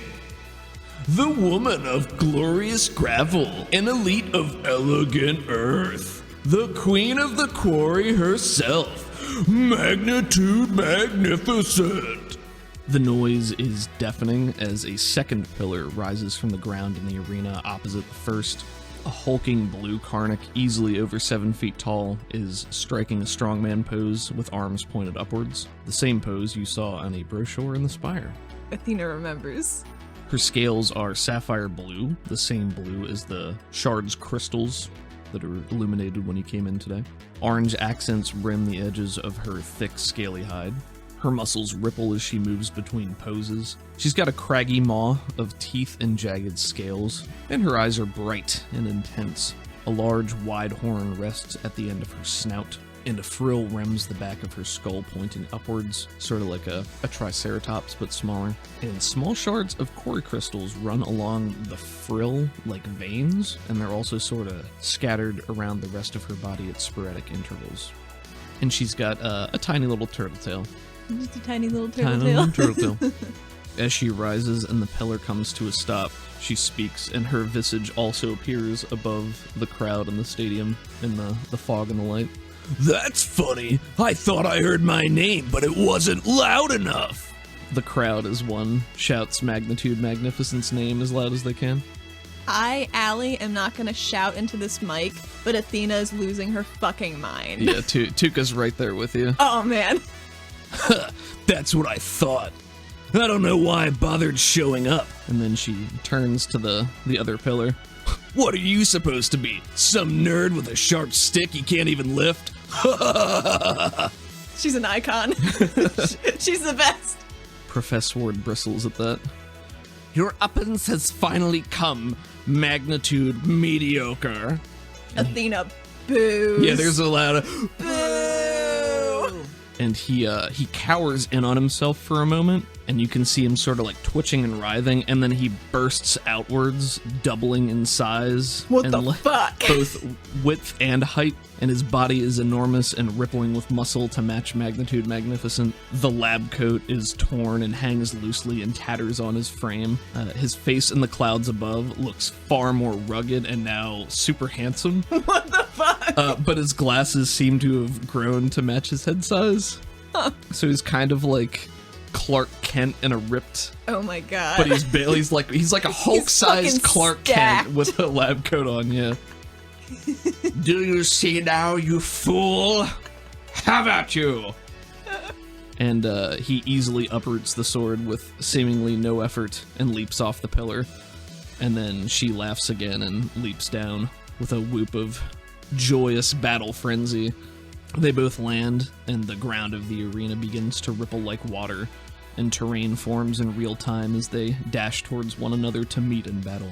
Magnitude Magnificent's style is brutal. She brings the force of her body to bear. She folds into an armored ball like a great armadillo and spins towards Professor at high speed. And he's ready and brings the great blade down in a sweep, knocking her off course. And she smashes through several light walls of stone like a pinball. Oh, nice. Just like smashes through them a bunch of times before she's so cool. she spirals around to face him and comes out of the ball. And she cracks her neck a little bit as the crowd's cheering goes, Not a bad trick. How about this? and she stomps the ground, and there's a crack, followed by a pillar of rock that sprouts from the feet of Professor Ward, and he's flung like across the arena and through another couple of slate walls that just Nice. shatter. And these things are like paper like there's no danger to But it them. sounds good. It sounds And good. it looks better. It looks better. Yep, you got it. I imagine there are lots of lasers happening right now. It's like a light show. I mean, everything's you can still clearly see what's happening on the ground, and above, all the actions are mimicked. So if you have bad seats or you just can't watch as well, you get to see the pageantry that way. It's great. And they continue to battle and banter back and forth. New structures rise from the ground periodically and are smashed and leveled just as quickly. The fight probably goes on for 5 to 10 minutes before Magnitude Magnificent spirals towards him one final time in her ball form. She comes out of a roll in like an uppercut charge with her horn and just shatters the blade into like 1,000 pieces. And the Nice. metal spirals outwards and gets embedded into the scenery everywhere in the wall. Professor Sword is tossed back through several walls until he is finally embedded in the main cavern wall, and there's a huge cloud of dust that takes a moment to clear, but when it does, a normal-sized Professor Sword is crumpled in a heap. And then Magnitude Magnificent straightens up again and shrugs and says, Barely even broke a sweat. and she turns to the crowd as she's rising up on another stone pillar, and she says, her voice booming out, You know I love you all, but this is pathetic. Bring me a real challenge. There's gotta be someone out there brave enough to match this magnificent magnitude. and she flexes again, then adds, Better sign up. and dives with a laugh off the pillar towards the ground like it's water, like she's just diving into water. And when she hits the ground, she breaks through and it ripples outwards like water, and she's gone. She's so cool. She's so fast, so strong. She's Athena's #1 role model. Yeah, and there's cheering all around, and the energy is carried through, but you've definitely reached a crescendo. That's not all, folks. Stick around for more exciting Shazad! Right after the bout ends, Tuca flops back down into her seat and turns to you and says, "Whew, that was a good one." That was a good one. Oh man, it's been so long. She's only gotten better. Oh yeah, she always great. She was she said she was busy today, otherwise I would've, we could've gone and talked to her, but We could have what? yeah, I mean, What? yeah, did I not mention that? No. Yeah, she's sorta like, After my dad died, she was sort of my legal guardian. What? Yeah. What? Yeah, she's not like my mom, but she's Tuka! she's like my cool aunt, you know. Tuka! You're killing me! Well, I gotta save some surprising. Oh my god, Tuka. She looks very satisfied with herself right now. That was real hard keeping that on lock. Oh, jeez. But yeah, you ever want to go meet her? I mean, we can go talk to him. I don't want to impose. I mean, it not gonna impose. She a normal person just like you and me. I mean, she the Kasar, but she's also magnitude magnificent. Yeah, she is. But she's also, Lizeth Rax, her real name. She a person who live here in the city. Yeah, I guess. And she scratches her face and is feeling a little overwhelmed at the thought of meeting one of her heroes. Yeah, I think Tuka understands that. Puts a hand on your shoulder and gives you a pat, and she says, "We'll figure something out." Oh boy, maybe. No, we will. I mean, it's gonna happen. Oh, jeez. She just couldn't today, she said. Oh god, I hope I'm not weird. I mean, you're a little weird right now, but... Well, just imagine. I think I need a cooling off period. Yeah, well, like I said, we ain't going to see her, so granted. Granted. Yo, cool. Good. Cool. Yeah, this the first time you've been here since you've been back? Yeah. Oh, it feel good? It feels really good. Welcome home. Oh, thanks. Oh boy, it will. And she pulls out her program and opens it up and I see what's coming up. And she's just sort of looking through it on her own. Well, I've never seen that professor guy, so I think I want to go make some bets on some other new folks I don't know. So you want to go make some bets? Yeah, sure, I'll come with you. That guy was a huge nerd. He was a huge nerd. You see his soul? Oh my god, he was ripped. How he do that? I have no idea. Oh man. Let's go make some bets. Yeah. Yeah. All right. And if I win, maybe we can get some drinks tonight. Yeah, I mean, I We can ain't get some gonna drinks complain. anyway. Sure, that sounds good. All right, well, yeah, you can go make some bets if you want. Cool. What Athena is doing is looking for Harlan Troya at the betting ring. I think the betting areas are in the main exterior ring, like where all the vendors and merchandising and stuff is, but there are probably just a couple of specific sections along the ring where you can go to place bets and stuff like that. Cool. Which is the one nearest to the area where the weird people were moving around? Oh, there is one that's closer to there, so... I would like to go to that one. Yeah, you start walking that way, and maybe you pass like one or two other ones on your way there, and Tuka's kind of like, well, I mean, we just passed one. Oh, yeah, but there's like this food place down there. I don't know if it's still there, but I wanted to check. Oh, okay, yeah, sure. She doesn't like lying to her new friend. So she follow, but she's gonna get food regardless. Tuka has no reason to question your integrity at this point. Yet. Yet. You a liar? You lied to me? Oh no. No, it's worse when I hear it in her voice. So the betting area, it's not sequestered from anything else. It's literally just a counter, and there are a couple of monitors that have odds. It's pretty there are plenty of places you can go to make the bets with a lot of tellers. Cool. But there are large monitors and boards that show you the current odds, different aspirant names. There are times and dates, all sorts of stuff detailing that. So Athena wants to look around, see if she eyeballs anybody that looks like that one vague picture she saw. Yeah, of Harlan Troya. So you're specifically looking for Troya? Yes. Okay. Troya, or even maybe listening around for like a name drop or something. Sure. Go ahead and make me a notice, and I would like you to add +2 for your Streetwise Edge. Oh, thank you. That's a 4 with the +2 you given me. Are you just standing around looking and listening? Yeah, I think she's looking a little bit. She's mostly looking at the boards, looking at like the numbers and stuff, but she is listening like sharp. I like that. Okay. So you're watching as lines of people, go up and place bets, and Tuka's standing there next to you, and she's looking at the boards too. She lets you stand there in silence for a while, and she'll occasionally point something out and be like, "Oh, that one ain't bad. There's pretty good odds." Or Yeah, those something to that aren't effect. But she's just having a good time, like hanging out with you. So she's Yeah. not pushy with ideas or anything. And while you're standing, you don't hear anything. You don't see Troya. And Troy, as far as you know, is a large Vel man. I don't even know if he's here. So you don't see anybody specifically matching his description or the picture that you had. It's reasonable to think that you know what he looks like.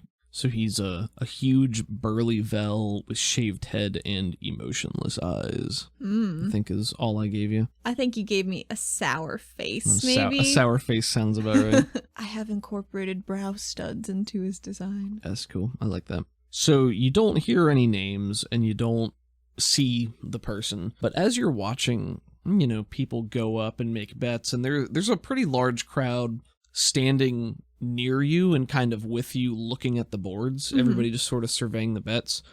And as you stand here just watching for a couple of minutes, you notice that a lot of people are just sort of splitting off and not placing bets themselves, which is normal. Yeah. But the number of people that are making bets are not quite what you would expect. I think you eventually catch a snippet of conversation from somebody standing kind of near you, and they just say, "Hey, look at these bets. This isn't very good odds." And then another voice says, "Well, yeah, I mean, this isn't where the good action is. You gotta, here, come on with me. I'll show you where the good stuff is."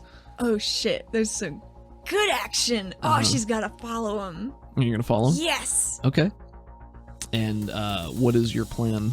She So the does- two she people doesn't standing really near you. have one. One of them is a shorter Karnak with a long, narrow face and a couple of teeth poking out over the rim of the lip, and the other one is an Ori man with deep green hair and eyes. Who was the one that told them?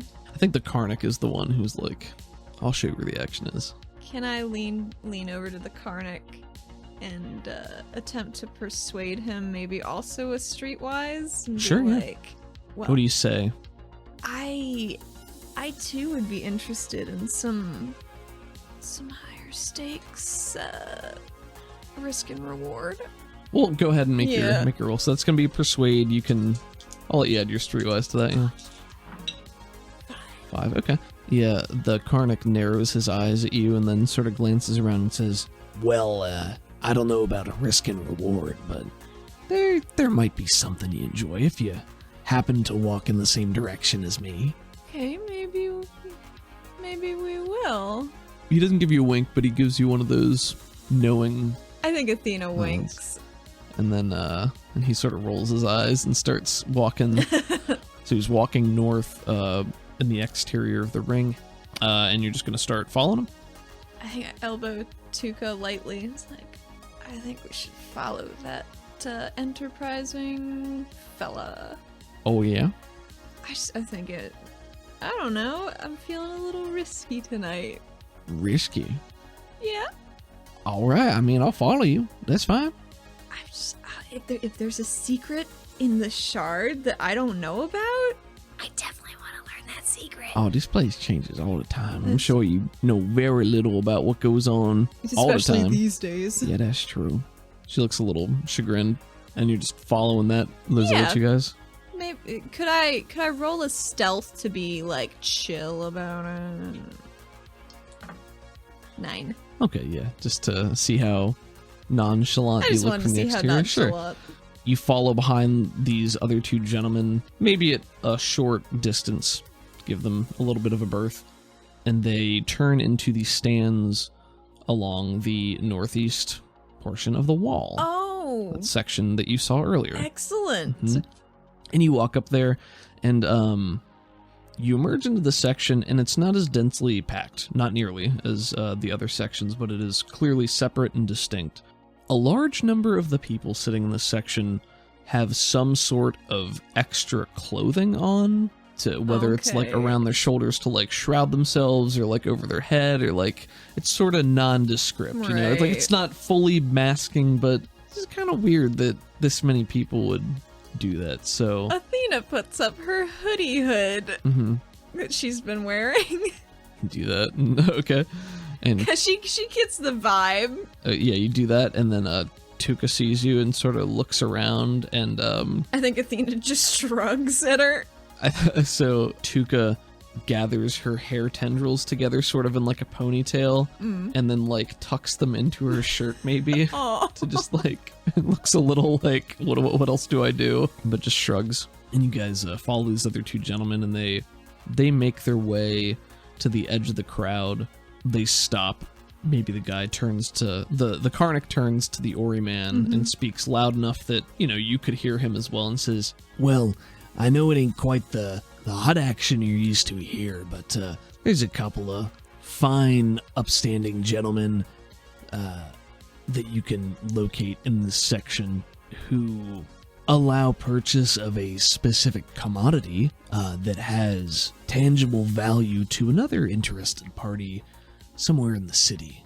So it requires a little bit of legwork, but I think you'll be happy with the results. Mighty suspicious. Sounds a little criminal. But Athena's gonna go all in. okay.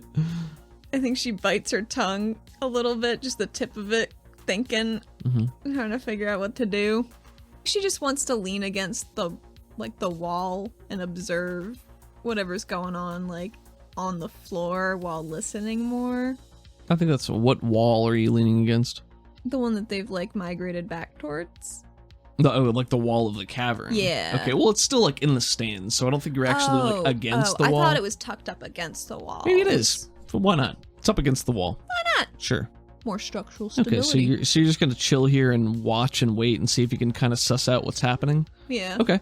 Then go ahead and make me another notice with your Streetwise bonus here. 7. 7, very good. Okay. So this, you sit here for probably another 10 to 20 minutes just watching. And by the end, I think you've got a pretty good idea of what's going on. What's going on? I'm just going to give you a couple of, like, facts. Like, a couple of things that you see while you're here. You notice that there are a couple of guys sort of interspersed in the crowd that don't move at all, that a bunch of other people seem to gravitate towards. So there's like movement within the crowd, and people in the Coliseum get up and move around all the time. So it's not uncommon for people to move, but there are a couple that people are regularly moving towards, and things are being passed around. There's activity that is focused on a couple of individuals in this crowd.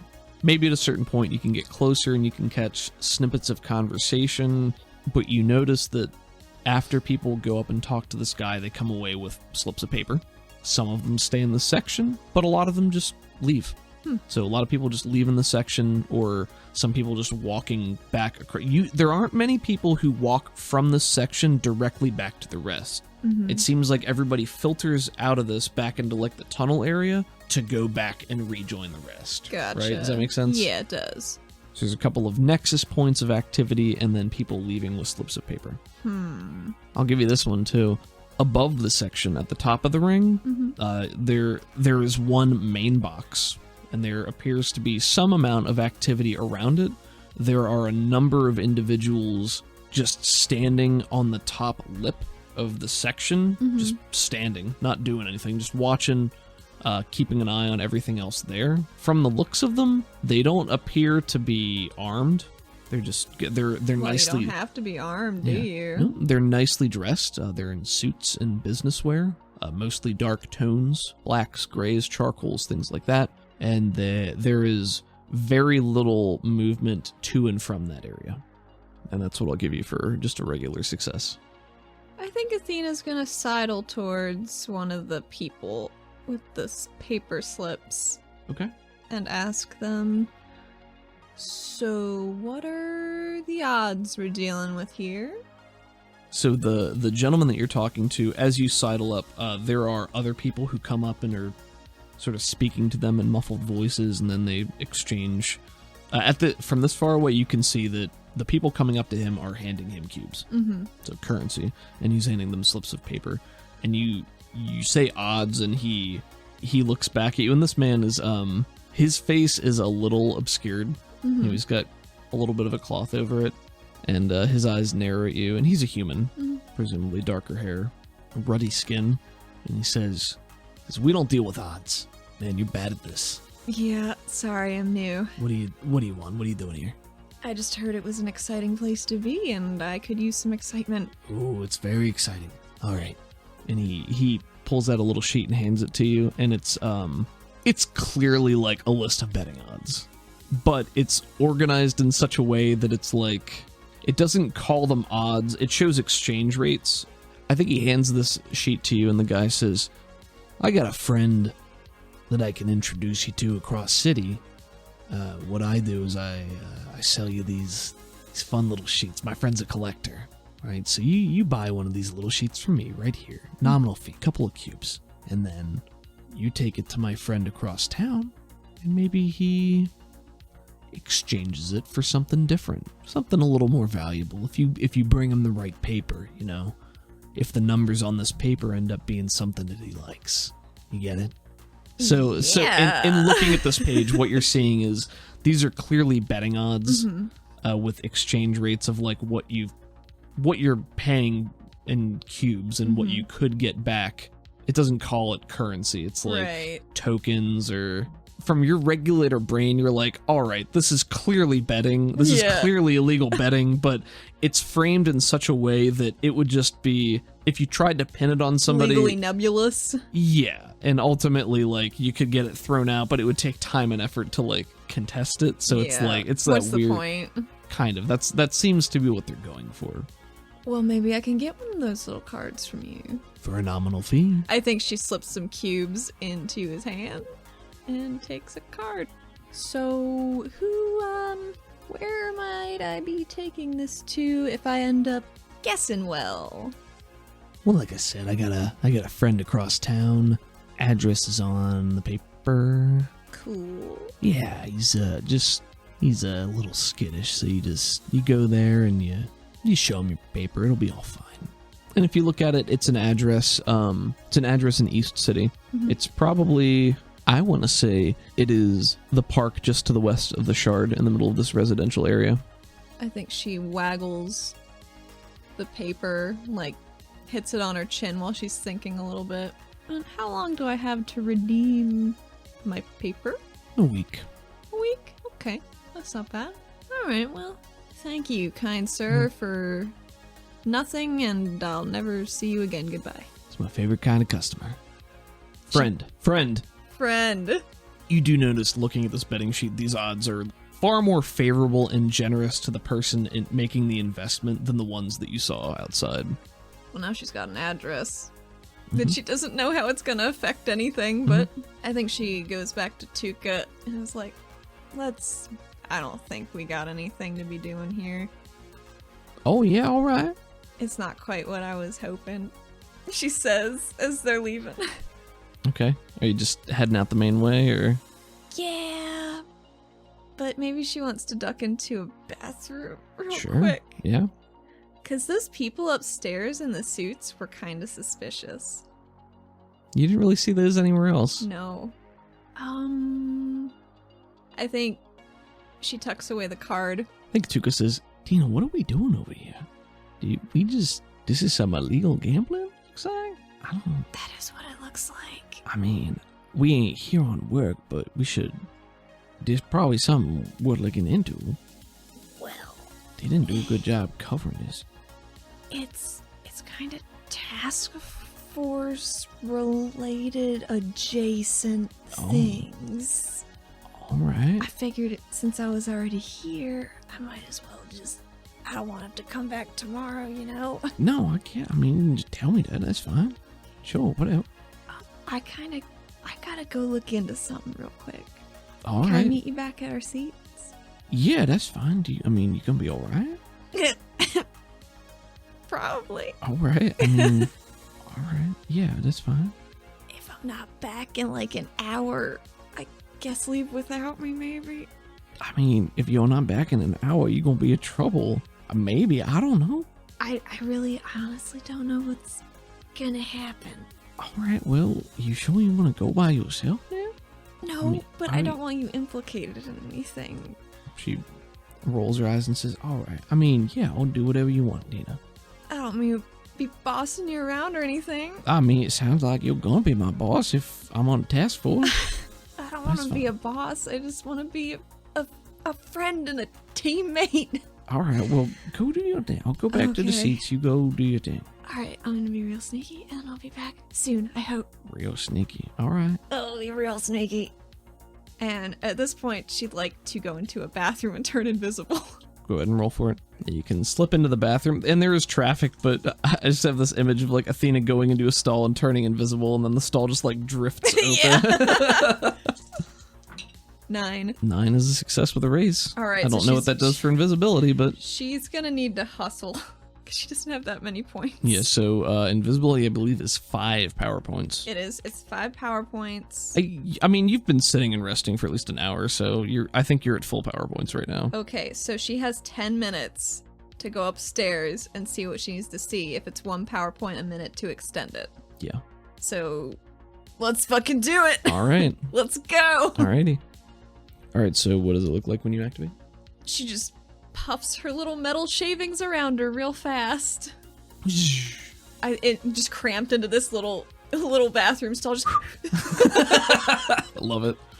Sorry. All right. You are invisible. okay, she's going upstairs. Okay. She's gonna hustle. She's I gonna think be it- quiet. Probably takes you about a minute to get upstairs. You are invisible. You succeeded with a raise, which I think makes you pretty difficult to detect. -6. -6. There are people, so there will be points when it's like a little bit harder to like move through them or you know Right. bump into people. But I think you can do it. I'm not going to make Okay. you like roll to navigate crowds, but I think the trade-off there is time. How long does it take you to do that? You are invisible. You make your way to the upper ring that sits along the top of the arena, and this ring is mostly enclosed. It's like the lower ring, sort of like a train tunnel in terms of the archway, and it goes around the top, and this is where all the boxes, like the private boxes, are located, and they're interspersed a bit. And the one that you're looking at is in the very far northeast corner of the stadium, so it's as far as you can go. And when you make your way up to the top ring, you notice there are a number of guards around. So 2 of them are standing at the entrance that leads down into the stands, seemingly to dissuade people from taking this exit, and you notice that no one is trying. Everyone's going through the lower Right. exits. And in the upper tunnel, there are 2 more guards that are posted just a little bit further in the tunnel to dissuade people from coming that way as well. So it's basically like a locked down portion that is higher vertically than the rest of the stadium. It's a little section they've sort of walled off to make as private as possible and are Gotcha. keeping people. So the guards are also dressed in nice dark suits, and 1 or 2 of them have like a little earpiece thing in, and they're just waving people off if they come too close. Athena wants to run up there and check out some shit because it seems like they're overseeing this shady betting area. That's what she has inferred Okay, with sure. her regulator brain. Sure. So she wants to go do some investigating. And I think she's running, and there's another Shazad bout going down the stage, and there's Mm-hmm. a lot of mist and lasers and ozone smell, and it's fucking awesome. But she can't watch right now. Business. Business first. Okay. I think she wants to go into the tunnel where the box doors are Okay, yeah. and just do some snooping. Okay, so Some looking, some listening, if she could. sure. So you're invisible right now.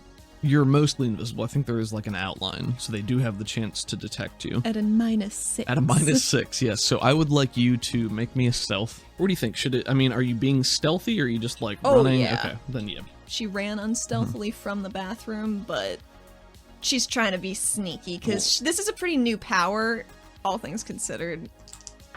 8. Okay, well they got a 1 and a 3. I rolled 2 to see if they would crit fail. Excellent. And -6. So yes, you they have no idea that you're there at all. Nice. To get up there from the bedding downstairs, if you're like running, She was booking it. maybe like 2 minutes to Okay. like get up there. So It costs 5 points up front and then 1 point per minute you extend the duration. 6 is what you've used so far. So yeah, you're brushing past these guys, and you, without needing to spend additional effort to notice, you catch snippets of conversation. The 2 that are standing there in the tunnel, there's nobody else around right now aside from the guards, and one of the guards turns to the other and says, Hey, how's the boss feeling today anyway? and the other one says, well, I wouldn't disturb him. He's dealing with a client right now. He doesn't seem too happy. The other one gives a little shiver and says, Guy gives me the creeps sometime. yeah, I know what you mean. And then they sort of return to not talking and just looking around. And as you go past them and up to the box area, I would like you to make me a notice. A notice, you say? A notice, I say. 5. 5 is a success. Okay. So from where it is right now, you're now standing in front of the doors to the box, and the structure itself is solid stone and metal. The guards are probably like 15 to 20 feet behind you, and the tunnel curves past the box and goes deeper into the wall of the cavern. So you can't really see what's back there right now, but you do hear some muffled voices coming from that direction. Oh, well, she wants to go to a listen. Okay. Athena creeps slowly closer. Quietly. I would like you to make me another stealth roll, stealth. please. Yep. 7. Oh, man. Well, they rolled a 9. -6. -6. So that's still a Oh, success. thank God. So you still got a success with a raise on that one. Very good. And you inch closer and closer, and as you're walking down this tunnel, it looks like it goes on for a long time. It's almost like you're just looking into blackness, and the structure of the arena starts to fade away just into like normal stone, and then you realize it curves very sharply into a corner, and it's just hard to tell looking into the darkness. So if you had a light, you'd be able to tell, or something to that effect, but it's not well lit here. Right. And as you're edging closer from around the corner, you can just hear this muffled and then you sort of hear a then it finally turns into words. This is the last time you disappoint me. And you can peek around the corner, and there are 2 more guards, similar to the ones from before, who are leaning against opposite ends of this wall, these cave walls. And there is a huge form in an expensive charcoal business suit, a large Velman with a scarlet tie that's like a brighter toned red, and red accents and threads make the suit pop when he moves in this mostly dark area. And he is holding a much smaller looking Karnak. This Karnak has mottled yellow-brown scales and is shorter. They appear turtle-like, so maybe an Ignean, maybe an Axian. Their scales are wrinkly, and they tremble in front of this giant man. And he reaches out and closes a hand around the Karnak's very thin neck and sort of pulls it upward, so it's... This guy's choking out a turtle? It's kind of hanging like a pendulum, like a bell. No. Its heavy shell is hanging there, and it starts to sputter and can't breathe. And he's holding this Karnak sort of by the scruff of his neck, and he pulls him in close.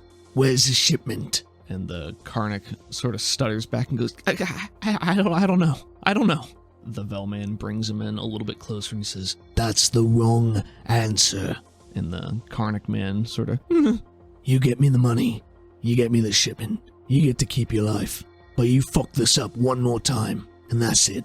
And as you watch, he picks the Karnak up with one arm, and he's just holding him bodily above the ground. And you watch as these tendrils of black energy reach out from his hand and wrap around the Karnak's neck and squeeze, and you begin to see sort of this pulsing energy flow from the Karnak into the Velman. Ooh.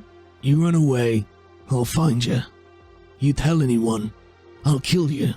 I'll kill everyone you've ever known. I'll put your family in the fucking ground. And then the tendril seems to close a little bit harder, and the last bit of air escapes from the Karnak. Don't cross Harlan Troya. You've been warned. The Karnak stops fighting back and hangs there limply, and then the Velman is still holding him by the neck and sort of turns him and gives him a look. Pathetic. And drops him into a heap. And you can see the Karnak is still alive and still twitching and breathing, but just sort of making these pained little noises. And the Velman turns around, cracks his neck, cracks his knuckles, and as he's adjusting the sleeves of his business suit, you see that writhing black energy fade back into his hand as he balls a fist. He gives his 2 henchmen a wicked grin and says,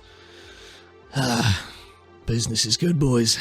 As he says that, they begin walking towards you, past you, and you see that there is this red glint in his eye. Oh, shit. Well, would I be able to cast empathy? Sure. Would that make me visible? doesn't. I don't think it would. Yeah, it doesn't say. Yeah. What am I at PowerPoint wise? At this point, you have enough to cast it. You've probably spent a total of 8 or 9. It's been like less than 5 minutes. 18 empathy. 18. That's a She's so determined. big success. You watch this man as he's walking by you, and there is just, his aura bursts out. It is rippling, thriving with this energy. These different shades of red, most of them bright and pulsating, some green satisfaction, but mostly it's just power and anger and satisfaction and confidence. And looking at this aura, there is a large black streak running happily through it in all directions. Almost like, it's like an atomic symbol, but this black streak is just dancing through it. Well, that's mighty troubling. As you do this, they're walking away towards the box, and they take several steps away as you're watching, and he slows and pauses and turns. She turns it off. So you turn it off, and he turns and looks over his shoulder, confused but interested. And he turns to look back not at you, but in your general direction. She freezes. And he does that turn and look around, and then he starts to actually turn around. You know, he turns his body step at a time and is looking back at the tunnel, and then waits and takes a couple of steps closer. Man, I'm going to give him one more chance to see you. Ooh. Got a 9 last time. Not good enough. I'm gonna Benny this. Not good enough. I'm gonna Benny this. Oh, that's 6. Oh, that's 11. 11 minus 6 is a 5. Oh God! So I need you to roll against that because you're stealthing. What did he get? You got a 5. I got a 7. Success.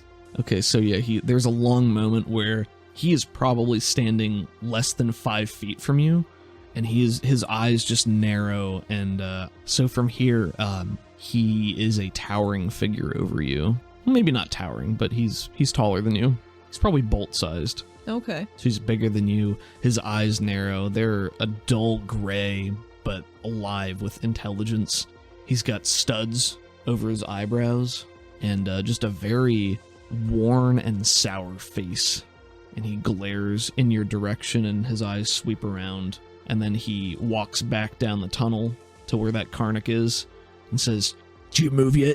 And there's another whimper, and then you hear a thud and a sharper whimper, and then he walks back, just going and makes his way back to the box. She has not drawn a single breath, Mm-hmm. and maybe she's a little lightheaded. Can she remember this guy's face? This Karnak guy? Sure. Okay, she remembers it. Okay. Can Athena cast empathy on the Karnak to see if he just infected that guy? Sure. I'd like to spend a Benny for more points. Okay. Because I do need to do that. Sure. There we go. 10. 10's a success with the raise. You make your way back down the tunnel a little bit, and you're looking at this beaten Karnak lying in a heap. Their aura is very slow. It's very sluggish. They are breathing, not moving very much. You don't really see any physical injuries, but their aura is mostly pain. There's some worry and panic, so yellows and oranges. Definitely some anger in there as well, but probably a lot of shame and just weariness and fear. A lot of fear. Oh boy. Oh, yep. What? So no black streaks? Doesn't look as if... Not that you can see, no. Alright, Athena's beating it back to her seat as quick as possible. Okay. Or I guess back to the bathroom. She wants to return to her seat after she becomes visible again in the turlet. in the turlet. In the turlet. Alright, yeah, you can make it back just as you're running out of power points. Whew. Well, I guess you just got more, so you're fine. Okay. I think she plops down next to Tuka with a decidedly spent little... Oh, yeah, you all right? Everything go okay? Yes, I think so. Do you want to go on a little adventure with me? Is that a trick question? I think Tuka's expression moves from worried to mischievous, and her mouth breaks into a wide smile, and she says, What you got in mind? Thank you for listening to this episode of Neon Heat. Savage Worlds is owned by the Pinnacle Entertainment Group, and you can find them and their products online at peginc.com. You can find our website at rpgforyouandme.com, where we update weekly with new episodes, character art, and bios. Neon Heat features the music of the very talented Crockett, who you can find at crockett.bandcamp.com and on Twitter at Crockett80s. We're on Twitter at rpgforyouandme, and Allie is at UCTheHat, where she posts art from the show. Allie also runs a side campaign for me that's available to our Patreon members, and you can find us there at patreon.com/rpgforyouandme. Any support means the world to us, and it makes it easier to make a quality episode every week for you. If you like the show, the best way to support us is to leave a 5-star rating and review, but even more importantly, tell a friend about us. If you're looking for more Savage Worlds content, please check out Sounds Like Crows. It's an actual play Deadlands Reloaded podcast about 5 brothers on a quest for revenge in the supernatural Wild West. The cast is outstanding, and the audio and editing quality is cinematic and top-notch. The game marshal, Caleb Sunstead, is extremely talented and dedicated. They just started their 4th season, so there's plenty to catch up on. With all that out of the way, thank you again for listening. We know there are a lot of podcasts out there, so it means the world that you spent a little bit of your day with us. See you next week.